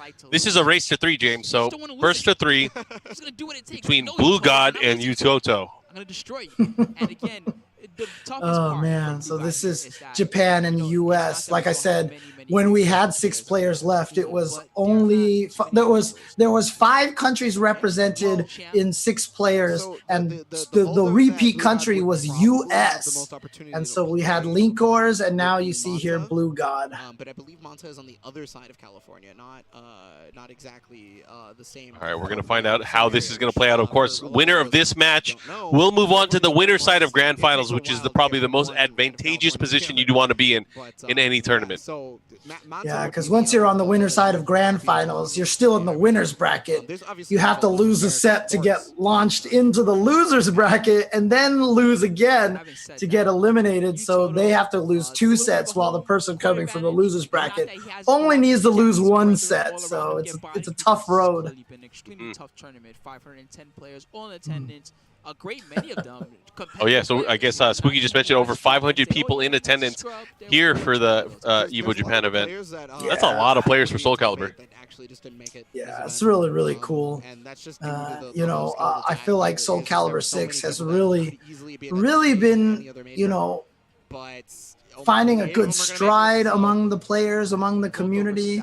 But I really do feel like it's like we talk about games as being underrated and stuff like that, you know, but I mean, Soul Calibur 6, I think, is one of those games that if more people sat down and gave it a shot, that they would just find out just how much fun it is and how much they would love this game. You know, I think it fits a lot of what people are looking for in fighting games. Oh yeah, it's definitely a very unique experience. It's a good experience, and the community is there. I think it's always tough, you know, for anyone to get into a fighting game initially, but I think if people are have perseverance and they're able to kind of learn and stick through it, they're going to feel the rewards almost instantaneously. Yeah, because like I said, I mean, once I started playing this game, I was just like, wow, I was having so much fun with the game. I enjoyed it so much. You could even ask, like, the first time I played Soul Calibur 6 was at an E3. It was like in the VIP room, and I was with L.I. Joe, and L.I. Joe, you know, he was a fan of Ivy, so he's played he was a lot. going in. Yeah, and you can ask him. I was like, how does everything work? Like, where are the moves? I was trying Tekken motions and they weren't working, you know. And I really didn't have that much knowledge of Soul Calibur as a series, but now, like I said, it's probably one of the games that I play the most currently out of all the fighting games. All right, this is a big one. You guys are tuning in right now. You are watching the Soul Calibur throwback, and it is Evo Japan 2020. We're flashing back for earlier this year, end of January. We're trying to settle this score here. Again, these guys have fought before. They've had epic matches in the past. I mean, I think between these two, at least the Evo the year before, it could have gone either way, honestly. your stance ready. Yeah. Right? You want to make sure So you have kind of a creative rematch Here we go. here. This is going to be winners finals of the first Soul Calibur World Tour event. Here Start in on, of course, the stage. This is one of the stages that even used to be smaller. Oh yeah, the fact that they increased it's crazy to see that kind of stuff. Because we usually see character changes. Do we ever see stage changes? I think this might have been the first notable one, right? Right. It's definitely. Stage got nerfed. I feel like there's I forget the rule set in this game is you don't have to pick stage select, right? You can stay on the stage if you're okay, as the loser if you want to, right? Yeah, it's loser's choice. Yeah, okay. Nice. Blue God able to take that round. Voldo has the horizontal he can do there, but I guess Blue See how Utoto's going to adjust here. Again, it's going to get really tough for him to kind of get the right shots in. Blue God, such great control of his character. Yeah, you saw right there, Utoto expecting another vertical, trying to sidestep. Blue God going with the horizontal to stop that. It's like I said, there's a lot of very good rules to follow to start, but then everything gets so deep and complex as you delve more and more into the game. Right now, Blue God with the life lead puts Utoto into the yellow, the danger zone. He's going to have to be careful right now. One more hit can do it. He goes for the jumping attack. Oh, and right there, he gets the key block. Oh, nice. Okay. He was just going for the lows all day, but then that's what I mean. After you block that low, he might not have been punishable or only punishable by the quickest attacks. But Utoto tried to do something a little bit slower, and that gave him enough time to GI in the middle there. So GIs, yeah, nice. GIs are so cool because they can. They're like a call out, basically. Oh, he's have to be careful right now. His life bar flashing red. He doesn't want to get broken. We haven't seen that at all. I remember there were some adjustments system-wise, but we haven't seen it at all here in the top 8. Yeah, and there's the there first. it is. Yep, there it is, right on cue. And yeah, if you block too much, your guard just gets broken, gives the opponent a free combo. And look at that, Blue God taking that one. 3-0 over Utoto. Yeah, you have a lot of frames to net yourself a free counter hit and just kind of flow from there. But that was great work, man. Making it work with Aswell. Yeah, I mean, I wonder if it's one of those things, this is what top players do, right? When you lose to somebody in a tournament, you go study that character, you go study that matchup, you go watch all of their YouTube videos. That's what you have to do. It's good old prep work, right? Yeah. You got to know your opponents. You got to know their tendencies, especially going into it, especially with these two, again, having played each other prior. Yeah, scouting people out, essentially. They're not just into the concept of Anyways, going back into the match here. Right now, Blue God up 1-0 right now in this race to 3. Battle for whoever's going to be getting into our winner side of the grand finals. I don't know. Gets in there with the Beyblade.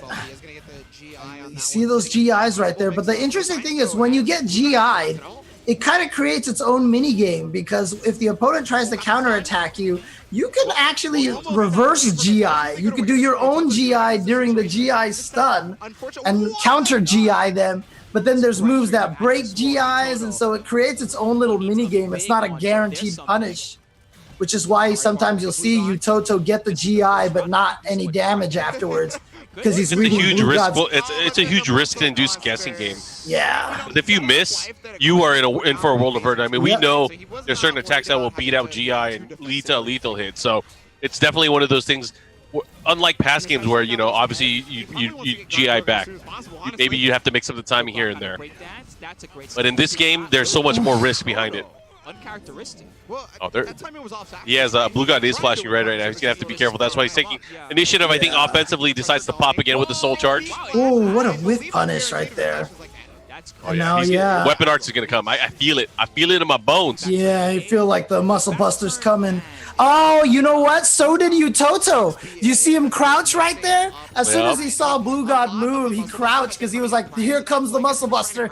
But he actually went with the mid. Smart stuff for Blue God. Yeah, and that's the thing too. He has so much fear behind that move that people have to respect it, right?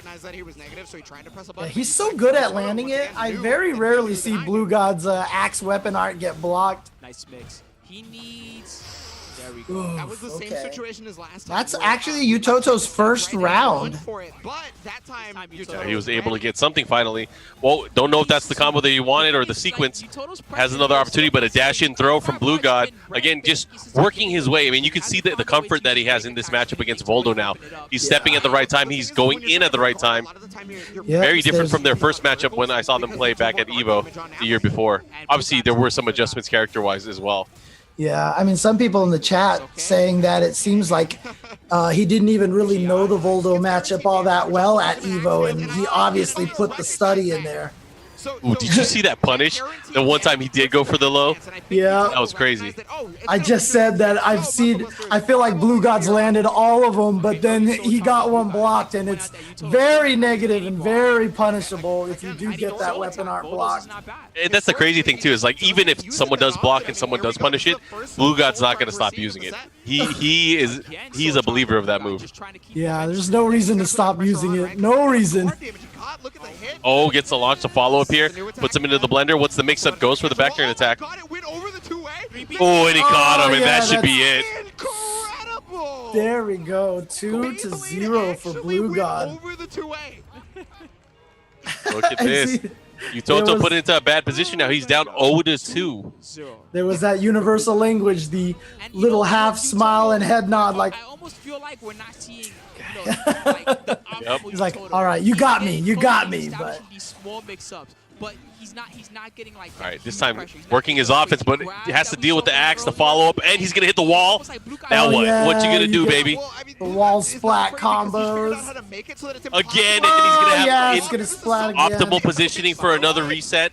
Oh my goodness. Look at this- Oh, he tried to knock him out of the ring. Oh yeah. I can completely understand that, right? Now, when you get launched, depending on the moves that hit you, most moves that hit you will allow you to start kind of guiding yourself, aerial movement, to try to save yourself from going out of the ring. You consider that an auto combo, right? Look at this. Blue God trying to take this 3-0 over the previous EVO champion. That's a tall order. But, I mean, if anyone's going to do it, it's Blue God. Blue God is playing like a madman right now. Gets the second hit of the axe to follow up. And it's so funny, whenever, lethal hit. Whenever That looks so weird. Voldo goes into the stance and he starts running at you, I used to call him the car. You know, like he's just trying to run you over. But now I call him the Volvo now. The Volvo is better than the Voldo? That's crazy. Yeah.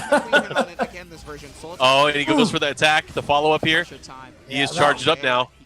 One of the new mechanics added to Season 2 was the soul attack. I wonder if he's going to go for soul charge soon. Oh, Yeah, universal motion is 236 soul charge. Oh, what's he going to do? Just clipped with the edge of that. That was unfortunate for you. Toto didn't have a chance to gain any frame advantage because of that. Oh. And just kind of continuing his reign of dominance so far, man. Blue God 1 round away from taking the set rather cleanly against Yutoto, but Yutoto, you know, he's a champ. Let's see what he does here. To be honest with you, I don't know if he can. Oh god, Okay. that was active frames on that GI. God, I love it. Look at him jumping over the low, crouching under the high, and the punish on both of them. Nice late break there on the throw. The follow-up here. Goes for the jumping attack, able to net some more damage. Soul attack into mix-up. What's going to happen? Oh, he was out of range. From Blue God, because he's trying to put him in the checkmate situation if he can.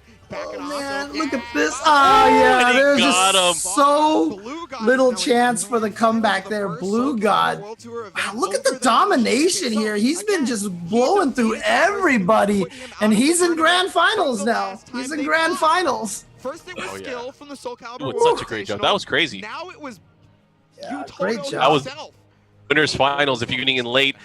Blue God now securing himself a spot on the winner side of the grand finals. Yutoto now into the losers finals, where he's going to wait for the winner of our other two players that are in the loser semis.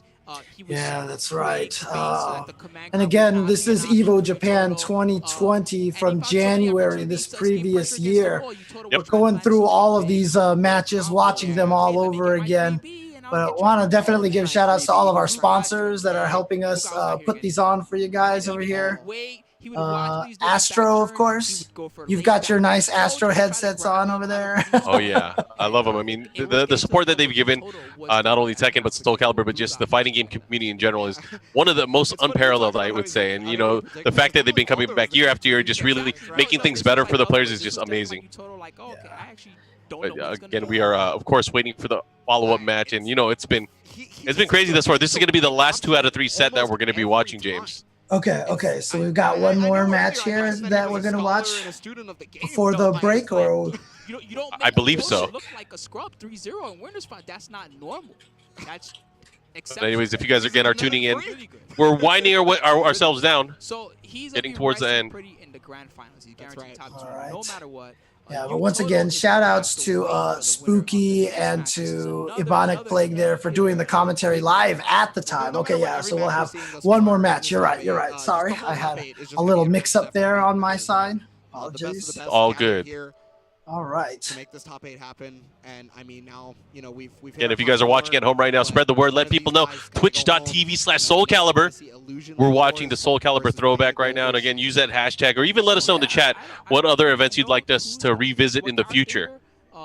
Yeah, last time you asked that question, a lot of people were saying the Invitational. They would love to see that Invitational again. Which part of the Invitational do you want to see? The final 8? Do you want to see the LCQ? Because both of them were really good. That weekend was a fun weekend for Soul Calibur.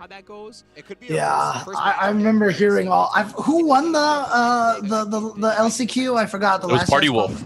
Party Wolf, that's right. Yeah, Party Wolf ended up winning the LCQ, and then in the main tournament, it was Skill. Right, because I remember when I found out the winner of the LCQ, I was super happy. It would make sense that it was Party Wolf. So, because Party Wolf was, like I said, he is the guy who who has helped me with all of my Killick. A lot of good players out there nowadays helping me as well, such as Zendo Crescendo has been helping me with some Killick as well. Been watching some Kura matches, you know, who we saw in the tournament using Killick as well. Again, shout outs to that whole scene over there. All right, but I guess we are going to go ahead and take a break right now. So don't go anywhere, guys. We're going to have some more matches coming up. After this, we're going to get all the way through to the grand finals this time. Time to go to a break. Don't go anywhere. More Soul Calibur action from EVO Japan 2020 coming up. And that's like a matchup that kind of – it's not the matchup itself.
Welcome back to the stage of history. My name is Mark. I'm here with James Chen, and we're getting towards the very end of our tournament here. This is the Soul Calibur throwback to EVO Japan earlier this year in 2020, and we're down to our final 4 players. Yeah, so again, just really great matches going overall, and a lot of strong players. However, it really feels like Blue God is like on some sort of extra level right now. He has been outplaying everyone, including Utoto, who we just saw him beat like 3 games straight. Yeah, a very convincing 3 games too. Yeah, and remember, they fought each other before at EVO. I think you mentioned that Utoto beat him at the previous EVO, EVO US, right? And he must have did some research. He must have did some studying because he's looking super strong. He's poised in grand finals right now. So we just have to find out who he's going to face by going through the last matches on the losers bracket side. Oh, yeah. And this is, again, not just the first time we're going to be doing this, the Soul Calibur throwback. So let us know if you guys want to see some other events. But we do have some more Soul Calibur event stuff that's going to be happening this coming weekend. James, tell us about it. Yeah, this weekend we're going to have the Soul Calibur Online Challenge for the Japan region. We're going to have them for different regions. This is the one that's going to be taking place in Japan. And you can see that this is this weekend, again, October 3rd. Registration is live. So head to seworldtour.com now to actually get yourself registered for this tournament. And even if you can't register because you don't live in Japan, definitely tune in for this event as well. And you definitely want to make sure you tune in for the exhibition matches that are going to occur the next day. Right there, you see on Sunday, 3 p.m. Japanese time, 11 p.m. Our time on Saturday night. Just to remember, of course, the time differences. So literally on Saturday night at 11 p.m., we're going to be able to watch these exhibitions between 6 amazing Japanese players, Tamanegi versus Kamizono, SHK versus Nao Mihara, and 2 players who we've seen in the tournament today, one that's still in it, which is Utoto, and then going up against Joshin, who we saw earlier in the day in the top 8. But that's going to take place starting at 11 p.m. Pacific time. That should be 2 a.m. Eastern time. You don't want to miss this. Definitely check out the high-level Soul Calibur action. I'm definitely going to try to make sure that I watch this. And, of course, follow Soul Calibur on all of the social media platforms. You've got the Twitch, you got the Twitter, you got the Facebook. It's all Soul Calibur. One word, no spaces, no underscores. And if you want to follow everything from Bandai Namco Entertainment, you can also follow at BNE Esports.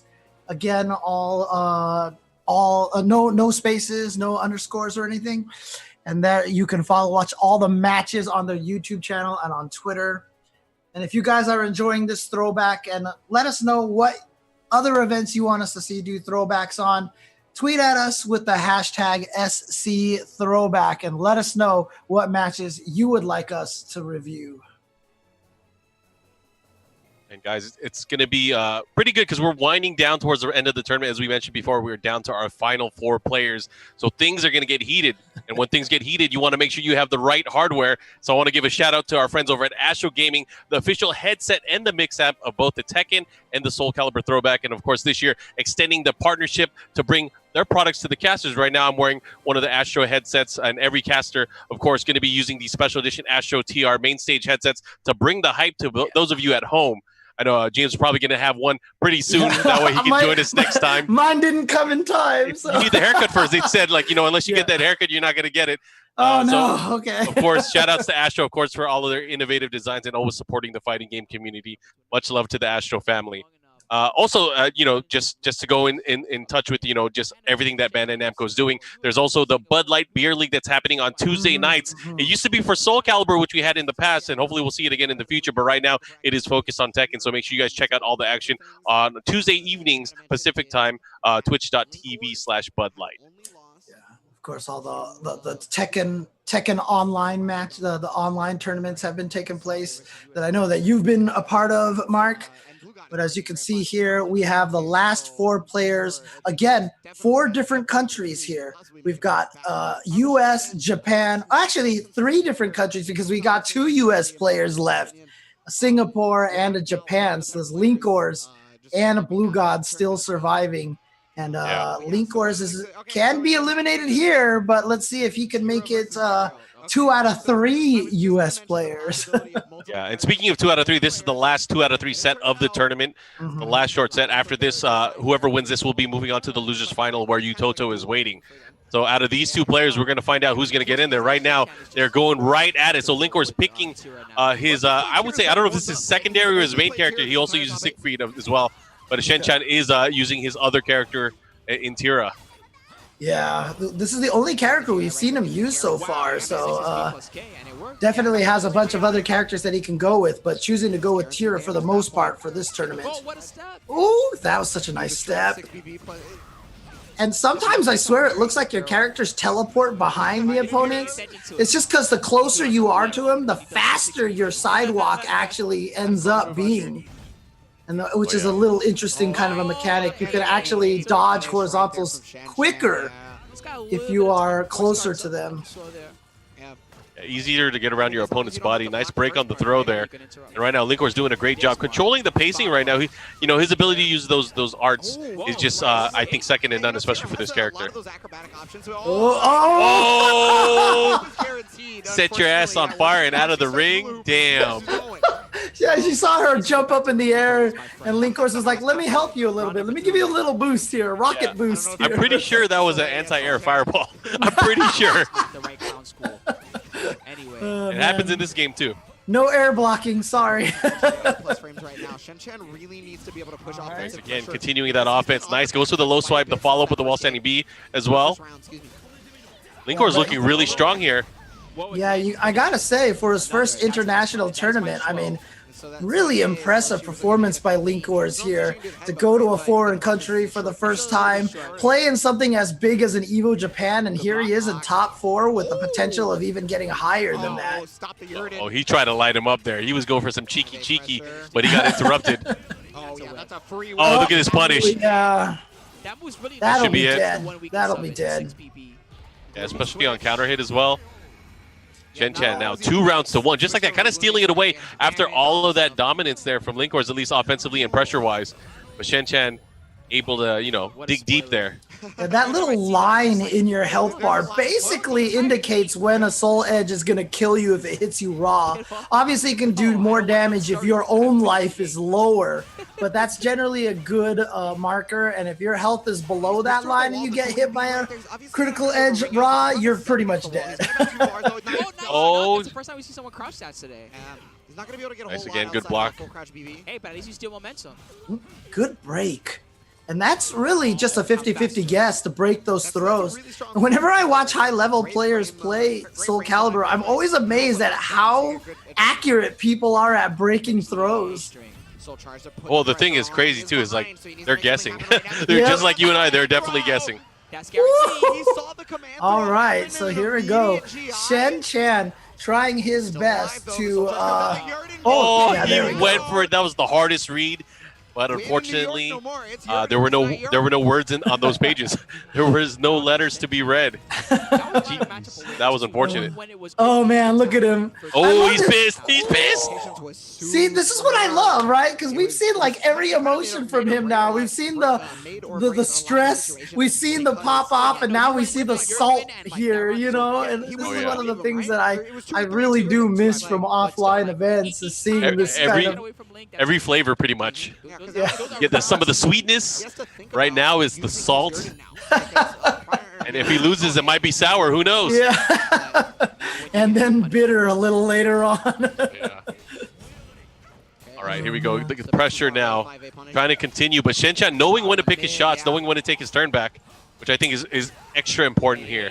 Yeah, this Tira has been just doing work for Chen here.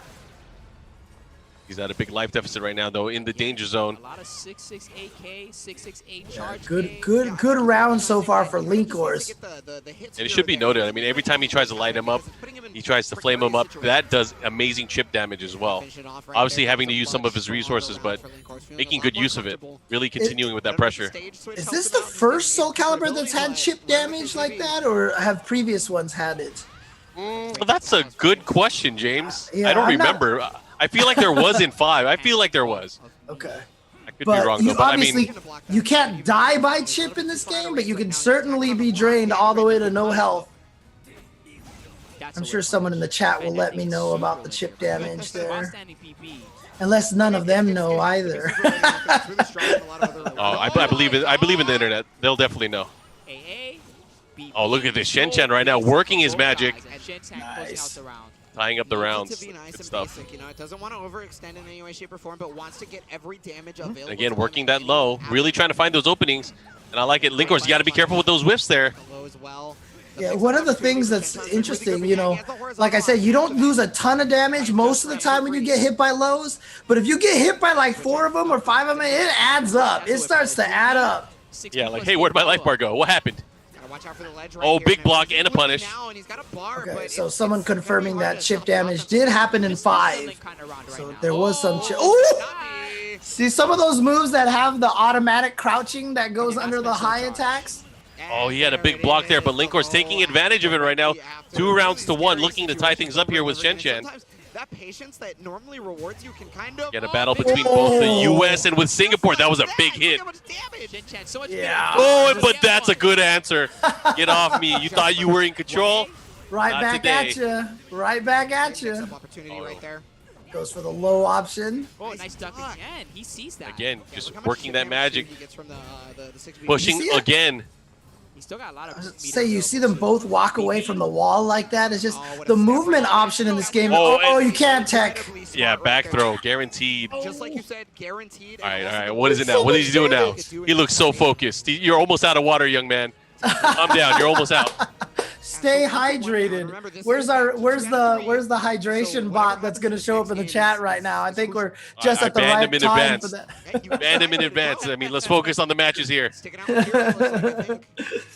Oh I mean, the man, matchup has been good for both players. I like that. Determination is the new expression on Linkors' face now. They went straight into rematch. You're going to keep it here at this stage. Looking to end it all here. Again, this is the final match between these two. Get some with the grab. Whip punish 3B. That's the general style, right? I noticed the kind of like responding. Like you Nice. said- Goes for like the you said reversal edge. Earlier, this is actually the last of the 2 out of 3 matches. So Oh, yeah. whoever wins this advances, and the other person goes. Well, they will end up in 4th place. Nice. Oh my god, just barely living. Good block. Gets a punish there with the wall standing K. Keeping him by the edge of the stage, and Linkors doesn't matter. Getting the hits that he needs. Really, wow. See what I mean? Just How you feel? Was that kicking necessary? people. Like I said, insult to injury, man. All right. Can you imagine, like, what if this was an actual set that was happening in real life? Like, That's a whip oh, punish. damn it, why did you knock her into the water? We're going to have to reset the situation, guys. We need a towel. Oh, Switching over to Oh, Chloe this as big- well. it's like a pro bending, you know. Pro bending. Damage. Oh, my Alright. gosh. Chen getting the right reads there. Able to get big damage. Oh, this time getting the low that time. Oh man, those little micro sidewalks, just enough to dodge stuff. It's just always so beautiful looking. Great reads. It's a little bit of a mix-up. Okay. Here we go. Taking his turn back. Soul charge time. Into a better position. Oh, the step Nice up. again, but a little too slow on the punish, but still caught him with the low. Linkors is smartly waiting out that soul charge. Not letting him Again, wow, sidestep. grab the 6 Oh, he walked into the throw. That's Oh, a one more. read. He's going to have to be careful. One more hit could do it. But he does have resources. He might be able to do something. That was so smart from Chen too. He Oh recognized my he was gosh. going for it, so Uh-oh. instead of dodge- Ah, there we go. The really sidesteps taking away those again. 6 He really wanted to get that fire to either get the big damage or the chip.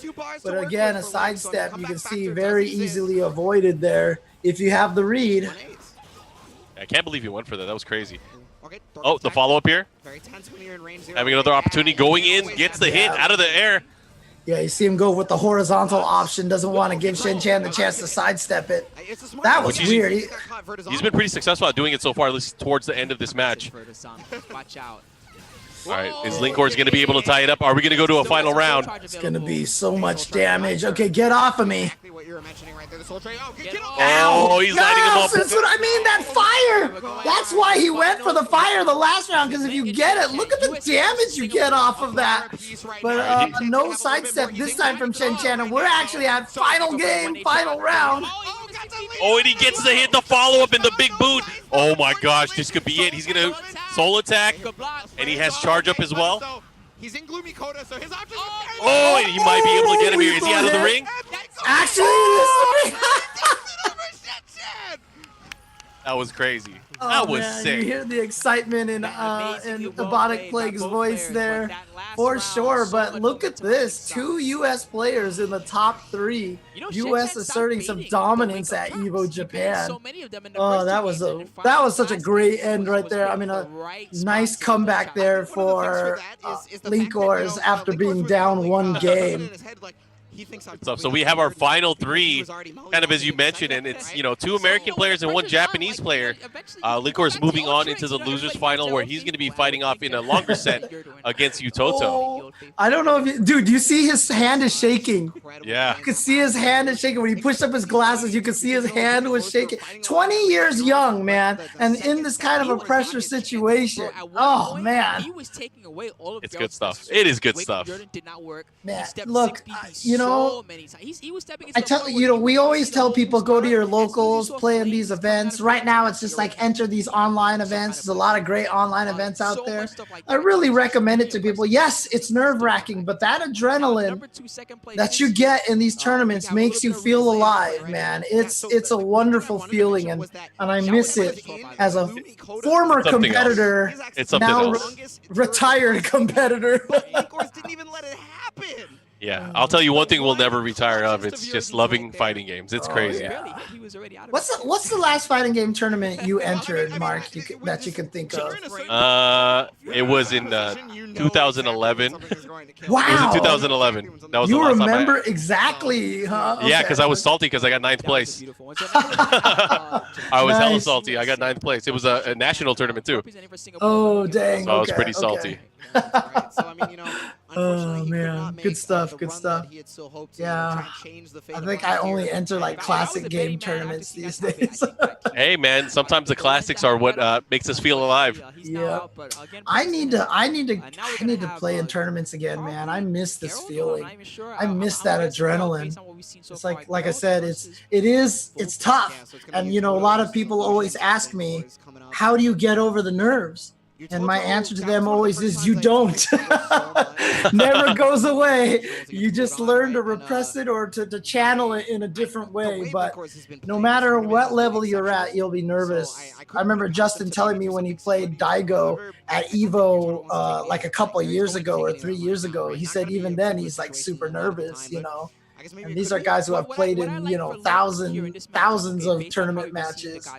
Yesterday and tonight, right? Is that we know that Utoto style currently with Volto is like, it's less of the go crazy style and it's more of the safe, patient. But again, shout outs to Vic and to Isaiah, aka Spooky and Ebonic Plague, for doing the commentary here. I know both of these players love Soul Calibur a lot, and Arturo Sanchez, aka Saban's, doing a lot of cool things on the Team Spooky channel for Soul Calibur. And I know Ebonic Plague is still going to be doing more commentary for Soul Calibur throughout this year. Yeah, and obviously these guys still continuing their love for this game. I mean, doing commentary still. Obviously, Spooky does commentary for some of the locals that they run online. Ebonic Plague doing commentary for some of the PlayStation League series that they do for Soul Calibur as well. Yeah. Wait, actually, weren't you in the Tekken Masters tournament, the team tournament? Oh yeah, Master Cup. I didn't take it seriously. I mean, okay. I thought you meant like last time I actually trained and right, and tried to play in tournaments, stuff like that. Yeah, because you were on the team with Rip and Tasty Steve and everybody, right? Yeah. You guys did well, right? Didn't you go like 4-2 or something like that? Yeah, but I mean, out of I was it like 200 teams? Yeah, it wasn't. It was all right. Come on, man! I'm trying to prop you up here. I'll take my break on the mic like I usually do. But here we go. This is going to be the losers final, so it is going to be Utoto versus Linkors.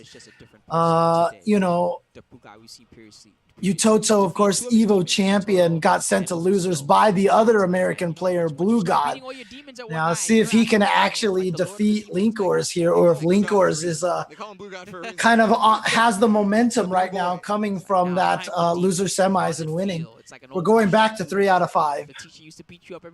Yep, and from here on out, it'll be 3 out of 5. Whoever wins from this will move on to the grand finals. Again, Blue God is waiting there, but if they want to beat him, they have to win 2 sets. And, you know, we were talking about earlier, Blue God is playing on a different level right now. Yeah. And, you know, I see the Nintendo logo down there. I know different company, but congratulations to the Minecraft fans out there.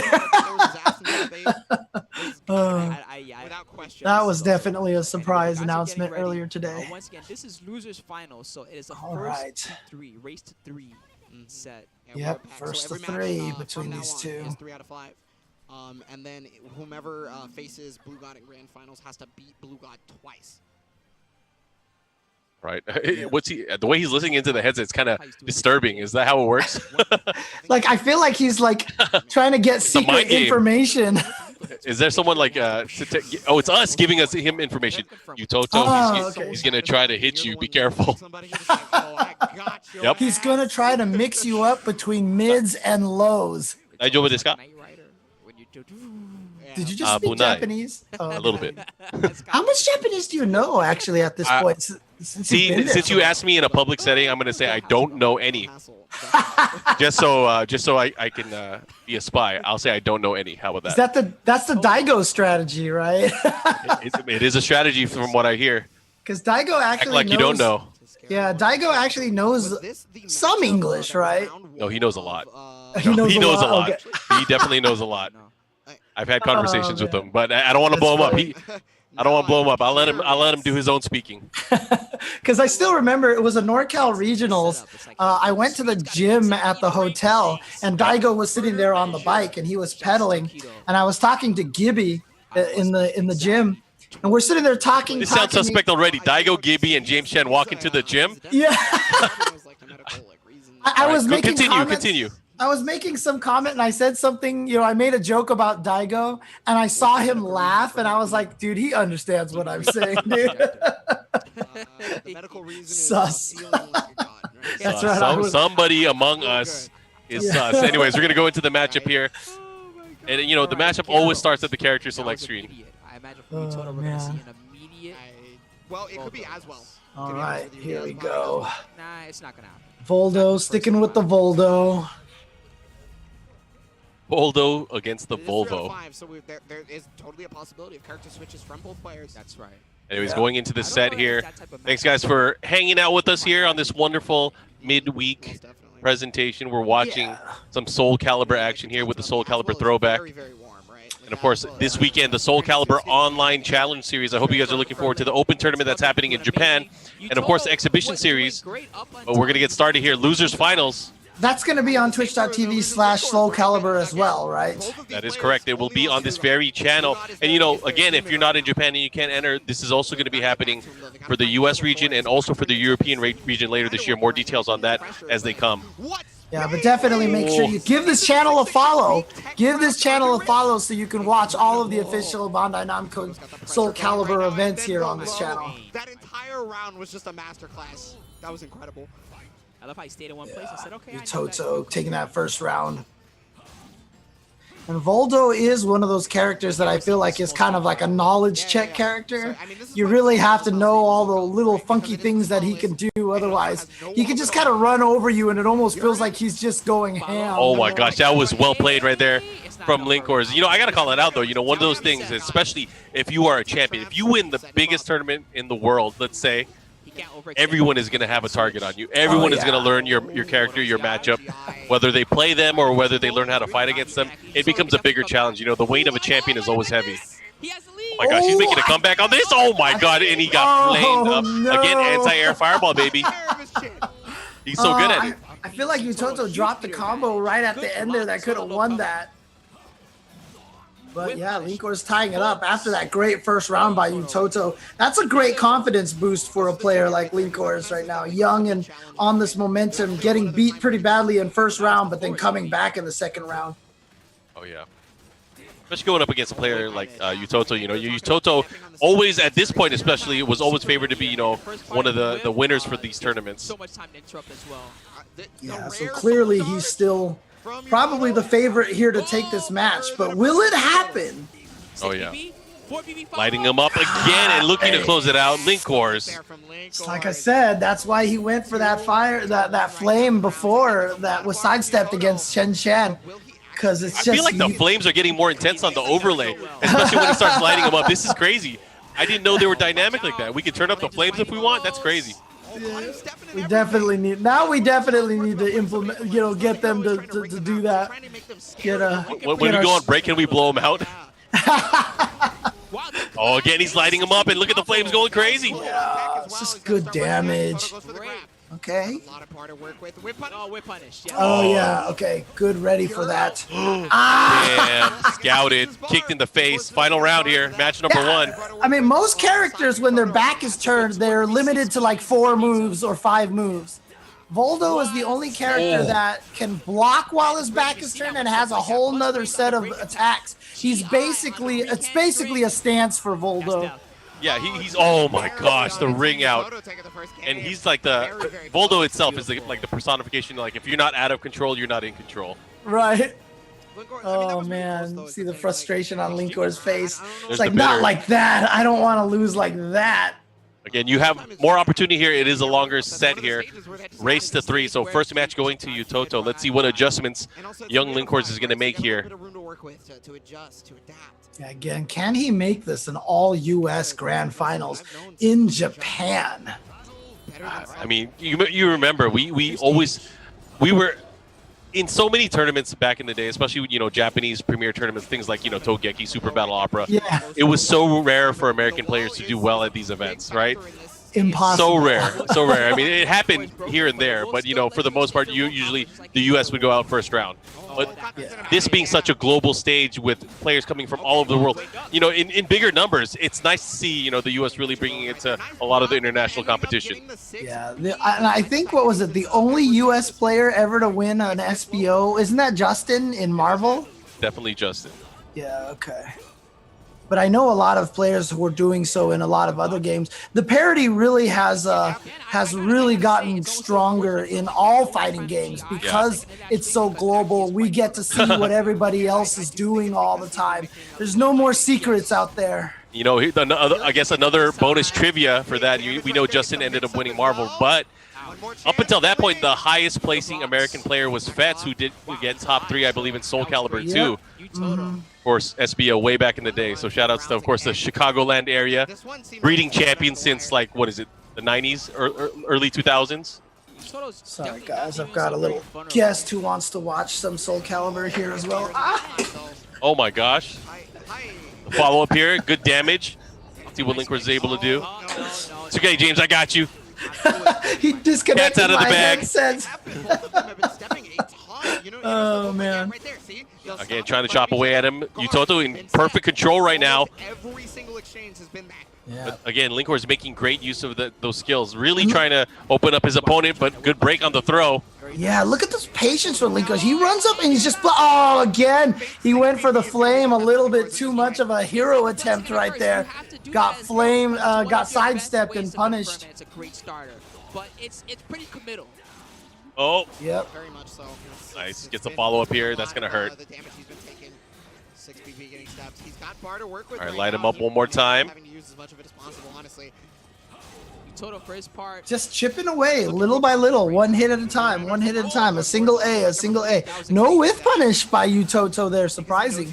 Yeah, he got stepped in that situation, and right now Linkors gets the follow-up damage. What's he going to do here? Goes for the big sweep. It's going to get flattened. Yep. Now what's the mix? Oh, and the lows come out. Here we go. Party time. Oh, never mind. Quick interrupt there from Linkors, and he's able to steal the round here. But this is big. You're either going to tie it up here, or you're going to go down 2-0. This is a big round.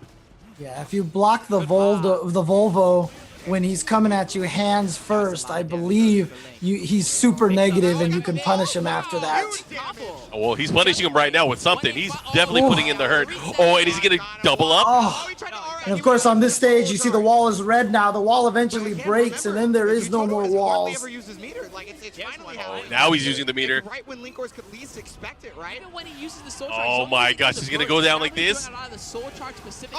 Oh, and he lit him up. Oh, no sidestep this time, and Linkors actually ties it up. What's for dinner? We got fried Voldo. But when Nice. you soul charge, you can do the spell. Barbecue Forward to it. Voldo. Right? Yeah. So that makes doing kinda what is it, 48 gross, plus actually. input, it I don't makes it know. good as a move to just I mean, don't knock it till you try it. Hey, well, you know what? Toss another gimp on the Barbie there. Let's go. Let's go. Anyways, it is tied up now. You can see now Utoto showing a bit more emotion in deep thought here. I guess he didn't really like that too much. Oh, man. Probably wants the more volatile type stages, right? The one with more ring outs. All All right. Going right into the match here. This stage is interesting. Of course, it has some low walls here that can lead to a ring out. It has some higher walls as well that can lead to some vicious wall combos. No tech from Utoto. Oh. Ouch, that hurt. Gonna be damaged and now trapped against the wall. Oh, God. It's just... See, that's one of the things. If you don't know how to handle that mix-up, or just know that, you know, when he Volvos at you knees first, that, you know, he can be very safe, or maybe I think he can be plus sometimes. Armor again. I like the choice, right? He wanted to put him in a check situation. Good defense from Utoto, but he could only block for so long. The armor did. Oh, yeah. Scared Utoto, allowed him to get in. All right, the follow-up here goes for the low, gets the punish here. Utoto gonna have to be careful here. Right now, Linkor's looking to pull away, and this is key. Oop, big sweep again. Been really effective using it. For just a moment. He was looking for something else. Whoa. Chipping away. Oh, trying to He get tried the to get a big punish. Yeah, I'm surprised he didn't get that in time. That looked like he did it with a good reaction timing. Not hearing that right now. You see that beat up old Here we go, Look at follow up. this. So equal on life. Oh, God, these matches are so close. Oh, Didn't tech it back again, he throw. could have teched it. Oh my gosh. Did he get the silver sword for it? Hey, could he have teched that one? Voldo can break throws from back. Oh, to yeah, side. yeah, yeah, that's right, that's right. He can break throws no matter which way he's facing, of course. Oh, the follow up here. Is he out? No. Oh, he stayed It truly is home field advantage. Jeez. Right now with a nice life lead here, gets a nice combo to start it off. Okay, yeah, I love the in. You know, it's so funny. I can hear the music in the game in the background. The music in this game is so good. Then you delay when you're starting it up. Oh, yeah, and they especially press the this stage. button, This they stage is hit one of the good counter, ones. and now look at what it's affording All right, here we Linkors. go. Looking really good. Linkors might go up 3 rounds. Oh, there's the break. Yeah, there was the back throw break, but then gets shot again, and Linkors now goes up 2-1 to try to set up the All-U.S. Grand Finals. Can you imagine that Evo He's Japan smirking. having Look at this. I feel like he would have the perfect package of a player if he Like started a using mad his power genius a over little bit here. So conservatively, unusual as a right? Voldo, right? Like other Voldos, you would almost think that they want Man. to charge just so Okay, I did not see this, admittedly, so I honestly don't know what's gonna happen. Even if it's not soul But charge, I know that like mix-ups or strings or that anything Utoto like can that, use other it's what characters we at a were high talking level about and earlier. win Creating at a space high level or with those getting rid of a characters. Yeah. I'm thinking now in my head, is he gonna even think about using those other characters? It's a reversal. It's a real one. And I'm also so shocked right now that there's some people in the chat telling us right now that they've never had Korean barbecue before. I can understand if they've never had barbecue Voldo before, but Yeah. you know, never I mean, that's had- why it's so important here. The Soul Calibur experience, at least for the throwbacks, when you're joining us for the streams, they're very educated as far as our discussions that we have in the chat. You want to talk about everything with regards to competitive Soul Calibur, learning the characters, where to get Korean barbecue. It's all here. Make sure you guys tune in. Spread the word. like I said, man, you know, wonderful community, very, very awesome community. Oh, yeah. One of the things he said is he feels as if he has maybe 4 or 5. Okay, here we go. What does He's he at the go character with? select screen. I knew he would think about it. However, we've only ever seen Oh my gosh. As well. Oh no. Oh, and Raphael too. Oh my Oh. gosh, look at him. He's stuck because he's going to be locked into this character, whoever he picks. Yep, he has to win 2 games with this character. He did talk about how he has Raphael, I know Raphael is considered very strong right now. I can't remember if this state in the game, if He was very still... strong. In this version of the game, a lot of people, especially in Japan, thought he was one of the better characters. Yeah, okay. He switched over to the curse? My man's. Do not Dude, play Oh my with gosh, my this he- is crazy. He's suffering himself right now. He's torturing himself trying to decide who to pick. Because like This you is said, rough. he has to lock into it and win No 2. way. No way. No way. Oh my gosh. He is about to lock in with Zasalamel. Is he going to do it? Is that his answer? Because he's going to be stuck. Some people in the chat recalling they were here in the venue watching this tournament, and they were recalling the audience going absolutely nuts when he picked this character. All right, well, unexpected pick here. I'm so glad I didn't watch it beforehand. But he's going to lock in with Zasalamel going up against Geralt. Oh my gosh, what's going to happen? Now, Zas is definitely a character that's pretty strong right now, if I'm not mistaken. And it's also one of the characters that Ebonic Plague uses a lot as That's well. why he was marking out. He was going crazy. Yep. Just gonna build up those marks, of course, so he can get the nice time stop combo. Yeah, Curses. See John Nitty in the chat as well, also a practitioner of the scythe. That does so much damage. That's one of the And then also, oh, that's right, he's also a Zas user. You can tell he's done his homework. John, of course, the hot dog himself. Yep. Follow up here. Looking to get some additional damage. Right now, Yutoto doing a great job kind of controlling the mid space here. Oh, what? What is going on? Oh, never mind. Have another opportunity. yeah. Let's go, baby. See you later, wall. Actually, he didn't even break the wall. He got the 2 splats, but didn't get the third one. Yeah, but that was an interesting scramble at the very end. He was able to capitalize. Looking great. Obviously, a mistake here and there. It doesn't matter. But, oh, man, Yutoto pushing the other way. Goes for the mix-up. You can crouch throws. Throws can only catch you if you're standing. So you can actually read throws, crouch, and get big punishes on the throw with. Nice block there from Linkors. Gotta watch out for it. Just Block working the follow out up for here. Again, Yutoto. he's adding up those curses. He's looking to make a move here in the round. He does have the life lead. Yutoto's looking really good. Yeah, that's one of those mechanics custom to Zas. You can see those 2 purple orbs floating around Geralt. The more orbs you have, the longer hit stun you get put into in some of the, like this. Yeah, That was, of course, unavoidable at that point. But right now, this is big. Yutoto up 2 rounds straight already, looking to tie it up and put us into a potential final match. Ooh, nice GI. VGI. Oh, VGI. Into the unblockable. Oh, this is big. Okay, He's yeah, gonna and get the break. He wall's might broken. be Is that gonna ring out? No, it's No. not. Oh, he might be careful. Zas has great reverse ring out capabilities. Crazy thing is, the life lead isn't even necessarily that big, even though it feels like Linkors has been dominating. Gotta watch out! Oh, he got him! Oh my gosh! And he started stomped the floor afterwards. Ew. Oh, I'm sure the crowd, okay. especially some of the people that are here in the chat that were there, are probably going crazy. Because I'm definitely going crazy. You heard what Ebonic Plague said, that when his back is against the edge, both of his throws ring you out. So it's actually a true 50-50. Normally, you just tech the one that does ring you out. But if it's both of them, that's 50-50. And that's why, as a player, sometimes when you see your opponent at the edge, it's not just a free, I get to pressure at the edge, because you can get tossed backwards out of there. Sometimes you run away from the edge and bait your opponent to come after you instead. Anyways, going right back into it. Here we go. He switches over to Siegfried. He lets his hair down. Oh, nice duck. Stardust here. Oh, man, he's already started cursing him up. He has the max amount of curses now. Let's see what he does with it. When you're already behind early like this and you're just trying to come back. Nice. Oh, that big counter hit. The follow-up here, looking to close it out. What's the mix? Never mind. It's enough. 668 was able to close it out, and look at that. Yutoto now with the lead here on the final match. Gets the big hit. Only happens on counter hit when they have no soul meter. Or not a full bar of soul meter. All right, my turn for some pressure. Stand switching. Oh, again, using the 668. Oh, man. He's cashing in. He knows he doesn't have meter, so he's going to go for this free lethal hit opportunity. This pick for Yutoto has been working out so well here. But it's still only 1 round, but again, another lethal hit. He had 3 lethal hits this round, and I think they were all the same. Oh, but speaking of... this is going to hurt. Look at the damage, by the way. Look Watch at this. the damage. Is he trying to get Slap. the second Dark Legacy, actually?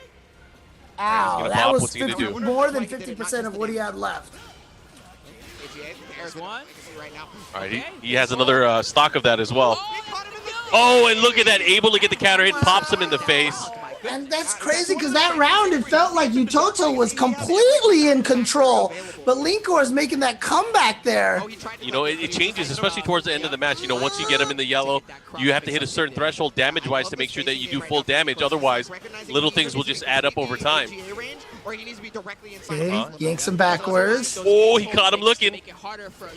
Yeah, that little low stun there is one of the rare low stuns that leads to a combos, but that only comes from a stance, and you have to recognize the stance. Yeah. Gotta be able to mix it up well, and look at this, gets the round. Utoto, Okay. 1 round away from moving on to grand finals. Linkors with all this pressure. It could be. I don't know. Possible card break situation though for But look at this, Utoto. that's Lamel with the flashing red. So basic right now. You know, you know the saying, you see red, you might be dead. Oh So my gosh, he's- fighting back. Yeah, so it's gonna be. Oh God, he just hasn't had a chance to let it get. Oh, back he might to light him up yellow. here. I think the wall is gonna hit. Oh, and then that he got to pull him into the wall, so he Oh gets my the big God. damage combo. Look how much damage he did. Oh, that's bad. Oh, Legacy's out, soul charge. tried to throw, but it's gonna get soul charged back. He's gotta figure it out, the soul They charge. both do it. Same thing. He still got to fear that. Oh, do something with it. Oh, and he caught the hit. Oh, But he's still boy. flashing. He's gonna be. It's gonna move up a little bit. He's gonna get some back this round. But I mean, he's gonna be very close to red again. Final round. That Here we Sage is go. really strong when he has the curses now. Oh, he's out of range. Not He gets close the hit. enough. Oh, nice. Oh, this is big. He's gonna get a big Yeah. combo. Big damage. Even on damage. Oh my gosh, look at this. What's the mix-up afterwards? Wow, the second part hit. Base Baseball's gonna hold. stop the Oh, force but feed here right comes now. Linkors. He just needs one hit. One or two hits. There's one. Oh, this no. is big. He's, oh my Oh, why would you do What a that? block! Oh What a no. block! What a block! Soul charge! Get him off of him! Build the space! Doesn't want to get run out! Oh, he's dead. Got caught! Oh That was my crazy. God. That was crazy. What a scramble at the very end. That was incredible. Oh man, the heart. Toto. That could have gone either way, James. I mean, this is an old match. We know the results, and yet still you can feel the pressure and just the incredible hype and just the tension in that match. And Utoto pulling it out at the very end there to try to get the rematch versus Blue God. He was Woo. close. That was rough. Yeah. That was rough. Really, it Oh. took Toto digging deep into the roster of Man. players that he had available to him. I thought he was going to pick as well. I thought he was going to pick Raphael, but lo and behold, he picks out Section We Z. all get it. Like, Boom, Zasalamel. Zasalamel. And Utoto showed off all the strengths, and Linkors could not That was crazy. stop it at the very last moment. It looked like he had. I mean, getting to the last round, I mean, One of the best as fights I've Linkors, seen. you can't be disappointed. I mean, look, I always try to encourage people after they get like second or third or fourth place and everything like that. I know it hurts and I know it sucks, but you do have to take a lot of pride That was only one. If it was two curses, that in would've gone from making even it that further far in to a curses tournament in a right? foreign country So like this with incredible that many from players Linkors. in the Shout out tournament. to him So, on Oh, his yeah. third you know, place. honestly, We're gonna check out the awesome bracket job to real Linkors. And just looking at how we got here now, we obviously have our grand finals locked and loaded. It's going to be a battle between Yeah, so Utoto and Blue God. It's a rematch from what we saw earlier in our winner's side finals as well. A best of 5. But That Linkors being ends up said, getting third you know, place. Toto has been in this Yeah, position let's before. see He won if Standard Evo. Let's You see know, if he was Blue looking God great can tonight. He was looking avenge great all night his tonight. U.S. He's got, compatriot you know, some versus real pocket characters Utoto. that As you are mentioned, matchups that are he was the looking one who tough. sent Utoto to Now, losers the bracket in the Rise first winners place. bracket. So it's grand finals, and we talked about it earlier. Blue God only needs to win one set. Utoto has to having win said that, 2 sets Utoto's, of 3 out of 5. So this one is thing not that was going to great be was that he easy was for getting to the point. He Utoto wasn't really at dwelling on the all. fact that Blue Oh God yeah, had it's going to be a tall order. And the question is, okay, he's going to go to Voldo. Yeah, It's you the see matchup it that right we here. saw. Oh no, this is this replay from earlier? No, this is the first round right away. Yeah. Oh, that's a no, replay. no, no, no. That's Okay. definitely a replay. Yeah, replay of the first time. Replay they tech fought each other. is scaring me right now. I was like, what's happening? Flashing replay sign on the bottom of the screen.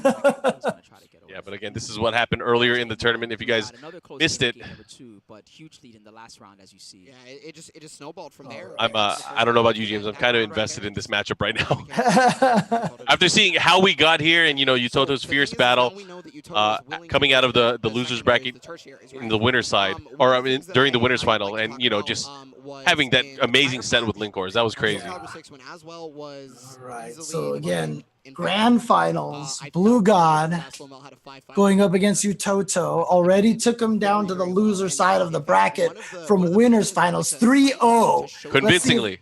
Yeah. Convincingly. Gotta wonder if Blue God can maintain that, or if Utoto, Evo champion, is going to win this one and cement himself as, winning both Evos within a year. It wouldn't be a calendar year, but I keep forgetting that's a thing.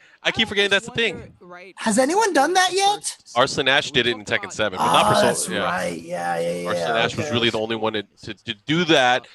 Unwillingness to use like Soul Charge in the same year. And obviously we didn't have one this year, but who knows? It could have been. We'll find out next time. Does it carry over? Do we have different properties on how it carries over? I mean, a year or 2 years later. Yeah, it's a good question. I'm not sure how that's gonna work. Oh man, but yeah, down to the last match. Got Spooky and Ebonic Blake here doing commentary from Japan at Evo Japan.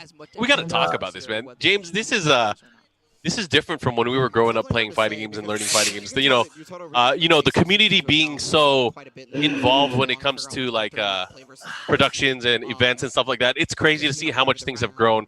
On a stage like this, even us as community members working with the team over at Bandai Namco Entertainment to make sure that we are able to put on a good show.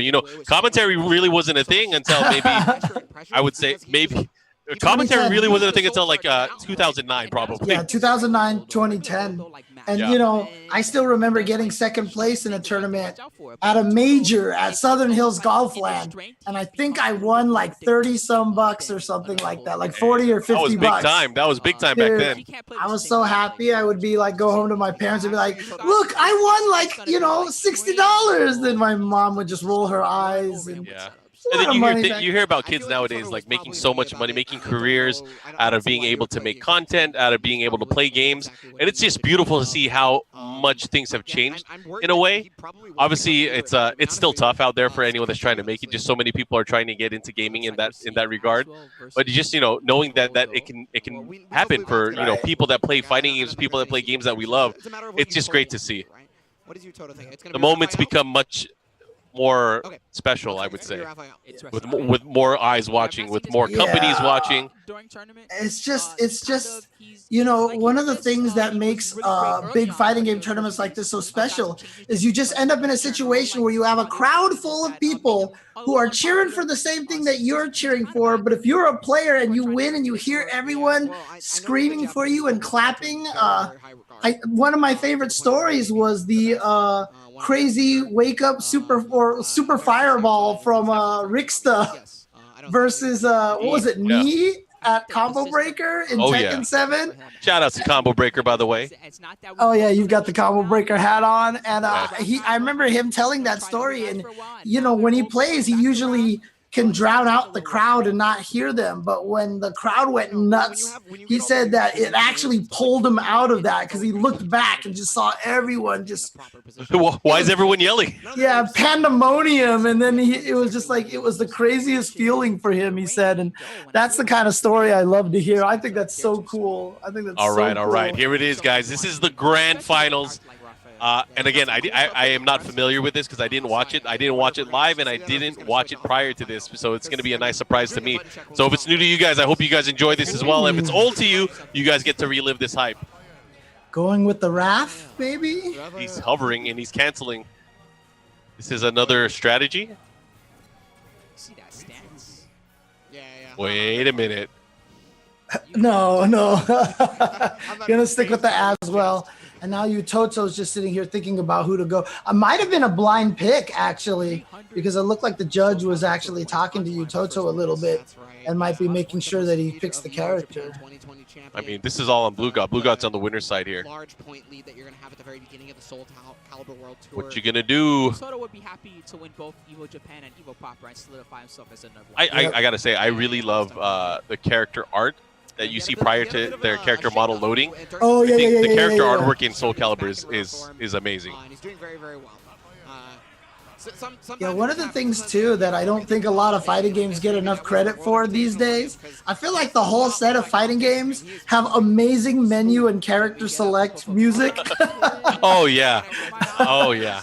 Like I love Soul Calibur's music. Like this song here, the menu It's song epic. is just It's so epic. epic. Yeah, that's the exact word I was gonna use. All right, they're gonna shake on it. It looks like it's the matchup that we all expected. We have the savior of humanity. We have as well. Wait a minute. Wait a minute. He was hovering Voldo, and then he just switched over to Raphael. Yo! And look at Blue God's face. Blue God's like, what am I getting into? Yeah, because remember it was 3-0 on winner's side, so I'm sure Toto, part of him is thinking to himself, man, maybe I should try to throw something different at him. And again, at this time, Raphael was considered one of the better characters in the game. Yep. I gotta say, Blue God probably thinks he's been swindled. Like, I just stood up and shook your hand, and you're switching characters on me. That was dirty, man. Why would you do that? Well, he does have ability to, adjust. He has 2 sets to hold on to. Let's see what he does. Yeah, trying to get away from the wall situation. Okay, well, he's going to get the wall. But it wasn't a wall splat. It was just a force block situation.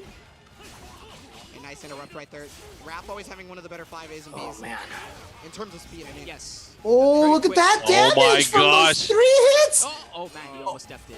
Nice block here. Goes for the jumping attack again. Ah, nice. Okay, nice. I'm not sure if that was a punish or if that was just Blue God trying to do something after that was blocked. I wouldn't be surprised if it was a punish. That is one of the quickest pokes in the game. Let's see what he does here. Ooh. Yep. He's going to go for the lethal hit into another lethal hit. Oh my gosh. Party time, baby. I mean, if he doesn't win this tournament, I'm going to be surprised. Look, he's laughing at his own misfortune. That's what you get. That was not a combo. He just went for the same mix-up. And Toto did not believe he was going to go for the same option that many times in a row, but Blue God did. Yeah. Oh, The man. no mix-up is one of the scariest things, especially with a character like Aswell. I don't need to put myself in a bad situation, right? And that's the nice thing is that if you land a lethal hit, that lethal hit still exists. You can trigger it again. As long as it's not something like a permanent resource or anything. He's getting a few pokes here and there. And do you see the guard damage? He's already put him into the red. All those non-existent mix-ups paying its way here. But I don't think. Oh my gosh. Okay, chips away at low at the legs. Here we go. Oh, and there's a free counter hit. Blue God did that attack, I think specifically. It still reached. He reached from that far away. And then he just started dancing afterwards. That was crazy. Blue God definitely feeling himself right now into the big smash follow-up. I believe that didn't catch the tech catch. Blue God has had probably the strongest Jeez. percentage this entire time, like the whole tournament. This guy is a maniac. Soul charge from Toto. I mean, what are you going to do at this point if you're Toto? Goes for the stomp. He's willing to use his meter a little bit more because he used it a lot more as Aslamel as well. All right. Trying to rush him down here. Good punish series. The follow-up, what's he going to do? Oh, he's in a bad position. He's going to have to be careful. Yeah, well, at least it's going to push him away. Blue God is actually in danger of getting my gosh, crushed, this is going to hurt. This is going to hurt a lot. There is going to be scaling. Oh, he's dead. Oh, he is dead. I thought he was alive. Oh my gosh. Remember, he was soul charged prior to that. I really felt like he would have had a pixel left over. It didn't happen. Jeez. Probably not dominant like he was. Blue God is a god. What if it's just one of those situations Yeah. where it wasn't warm enough? Yeah. Way to put a damper on your brilliant character switch. Was gonna work, I feel like Raphael was And it obviously did not work out match number 1. So Blue God holding strong. Yeah, It's like the Smurf deity right there, right? He's the blue god. When it's you're struggling. Okay, here we go. He's going to stick to it. Here we go. The rush down there with the 6B follow up here. Let's see what he does. But right now, Blue God putting him into the I mix. can make some adjustments. It's okay. Stuff like this happens. Starting to open up the move list a little bit more, but Blue God. Oh man, but they're just taking turns back and forth. Gets him on the side turn attack. Oh, again, the side steps to avoid. And there we go. Toto taking round number 1. Blue God is ahead. Again, you can see the W bracket and the L bracket in their names. That indicates that Blue God's in the winner's side, Toto's in the loser side. Oh yeah. Oh no! really unfortunate for Yutono, but I mean, Blue God did not get a real mix-up. That could have been much worse. Oh, actually, just a small little punish, just a 2A. Nothing huge when he was back turned. Oh, that is huge. The follow-up here. This is all guaranteed. Like I said, Yep, this is going to hurt. What's the mix? Goes for the mid again, and he's out of the ring. And then he just gets launched out of the ring. Oh, no.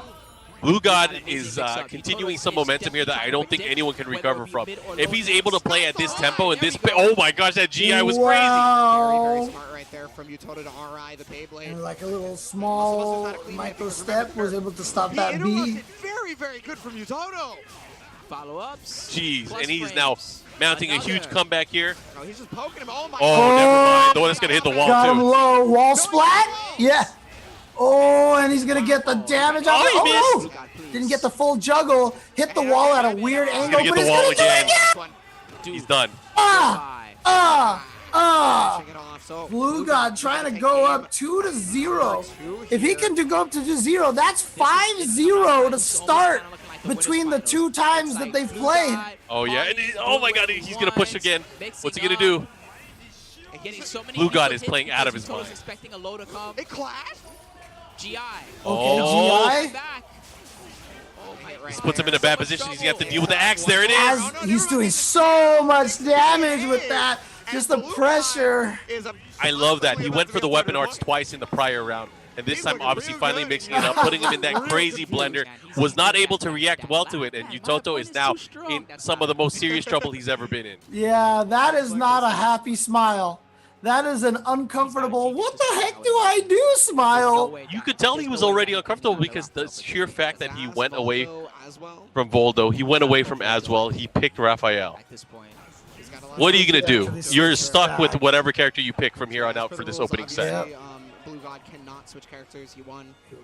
Oh my gosh. Wow. Is he going to mirror it up?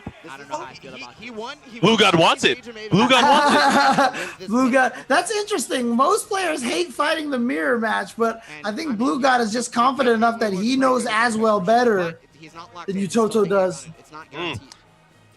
But of course, ladies and gentlemen, if you guys are tuning in right now, this is the Soul Calibur throwback. We're watching EVO Japan 2020. So I hope you guys are looking forward to this as we play what could potentially be the final match of the tournament. Yeah, and if Blue God wins this, he'll have gone 6-0 versus Yutoto, which is an impressive feat all in itself. Oh, he locked in. He is locked in with Aswell, you know. Might as well.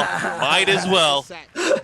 Like I said, if he can take this 6-0 over Yutoto once in winner's side and once here in grand finals, I mean, that is an impressive victory right there. To be able to take out the former EVO champ that way, but you definitely cannot count Yutoto out of this. Oh, yeah. Right now, it's going to be a big test, though, because Blue God is on some of the most insane momentum we've seen in any tournament performance ever. And, oh, the weapon arts. Muscle busting makes me feel good. Nice thing about that is they can also chase the side rolls as well. Yeah. And at Works least as a tech keep roll them catch on as well. him. Yeah. Oh, my God. Right now, here we go. Comeback from Yutoto. Big axe gets the follow-up with the damage here. Oh! Too far away to get it to trigger. Wow. What are you going to do? Oh, my gosh. And look at that scramble. Blue God coming out on top. And after all that work, Blue God still takes that round. He's 2 rounds away from taking this tournament. He has to be wary. I mean, he's thinking about, you know, obviously the weapon arts there. He's thinking about it. And that's why he got hit by so much of that lethal hitter in the other match as well, is that he's scoping it out way too much. Oh, this is rough. He might be out. Yep, he's out. Oh my, and there we go. He's laughing at it. One round left, and at this point in time, you know, if you're Yutoto mentally, what are you thinking? You know, like, this Aswell pick is not working out at all. Oh, and he went for the weapon arts that time. He finally tried to mix it up. Oh, but hey, no. oh my gosh. Oh, is that the super? This is gonna hurt. Is this gonna kill? Not quite. What now? What now, Yutoto? Is he gonna take this with a perfect? This is it. Yutoto's got to make something happen. Okay, no perfect. No perfect. Almighty. He's in. Nice. Oh, and he gets him with the landing attack, and look at that. Blue God is the champion here at EVO Japan. He is definitely, I've never seen him show that kind of emotion. See, I didn't know he could jump either. That is what I miss. That right there is being able to see that elation and seeing the celebration and the emotion from the players from winning it. Look at him. He is popping off, dude. He is feeling popping hella off. good. We have Konmai in the chat. He just mentioned he remembers talking to Blue God at dinner after this event, and Blue God mentioned when he saw that Yutoto picked as well, he knew at that moment that he won EVO Japan, which is, of course, it's great to hear that. That's awesome. And there's Konmai there. I mean, you can see it too, because as soon as that's why he wanted him to pick him. He's like, dude, pick him. I dare you. And sure enough, he was right about that 3-0 Blue God. And so this was what really I thought was super cool, because this cemented that storyline factor, right? Because now we have the U.S. player winning in Japan, the French player winning in America. The Japanese player winning in America, and the French player winning in America. Yeah. Nobody making the world tour. Yeah, nobody could win in their home court, but all three places have won one of the Grand Slams of Soul Calibur 6, just showing how strong all the scenes are for this game. And it's crazy. It's crazy. And, again, if you guys enjoyed what we had today with the Soul Calibur throwback, there's more Soul Calibur action happening this weekend with the Soul Calibur Online Challenge. So we should talk to you guys about that real quick. We have our tournament, of course. Check it out at scworldtour.com. Registration is live. This is only exclusive to the Japan region, so you have to be in Japan to participate in this. Registration is still open, but we have the exhibitions, James. Let us know about the exhibitions. Yeah, just make sure you register at scworldtour.com. And then the next day, as you can see, for us on Saturday night, 11 p.m. Pacific time, or Sunday morning, 2 a.m. for East Coast time, this exhibition is starting here on Japan Sunday. 3 matches between featuring 6 of the strongest Japanese players in Soul Calibur 6. It's going to be Tomo Negi. Looks like it's going to be going with Cassandra versus Kamizono going up against the Songmina. And then the Zas go with SHK versus the Aswell of Naomahara, and the Voldo that we were seeing so much of from Yutoto, and the Hilda from Joshin that we saw one match of. But these 6 are going to be going up against each other, and it is going to be quite the exhibition. Again, like I said, Soul Calibur is so much fun to watch, so much hype, and there's just like you watch it and you feel the moments. You feel the moments so well in this game. So this is going to be super exciting and super fun to watch. Don't miss this one. It will be on twitch.tv/Soul Calibur. Yeah, so make plans this weekend, but of course it's going to be fun. One more shout out to our friends over at Astro Gaming. Again, they're back for another year supporting not only the Soul Calibur Online Challenge as the official headset and mix app, but they're also supporting it for Tekken as well. This year, of course, Astro will be providing the top 3 for this open event this weekend that's happening in Japan. The champions with Astro products and custom merchandise. So thanks to them for, of course, supporting not only the Tekken community, not only the Soul Calibur community, but the fighting game community in general. Yeah. And if you guys want to see more action from Bandai Namco, there is the Bud Light Beer League that's happening on Tuesday evening. It used to be for Soul Calibur 6. It's now for Tekken 7. So make sure you guys stay tuned in. That's on twitch.tv/Bud Light, and that's happening on Tuesday. So between this weekend and next Tuesday, there's a lot of Bandai Namco fighting game action that's happening. So I hope you guys catch some of it. Yeah, and definitely let Bud Light know that you are enjoying the Bud Light Beer League, and we want to see more Soul Calibur 6 Bud Light Beer League if we can get the chance. And again, just everybody out there, thanks for watching. Like I said, Soul Calibur 6, such a fun game, and just a game that I am really loving at this point in time, and really just playing a lot of right now. And again, really well-balanced game. The development team, you can see, just is great. The care and work they put into this game, the patches, the balancing and everything like that. Shout outs to Okubo and his entire staff out there. All right.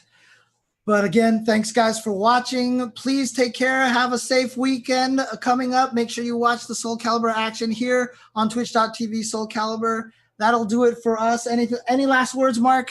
No, just again, thanks everyone for watching. And there's more Soul Calibur action that's going to be happening not only this weekend, but in the near future. So stay tuned to Bandai Namco Esports on Twitter as well. All right. Peace out, guys, and take care. バンダイナムコ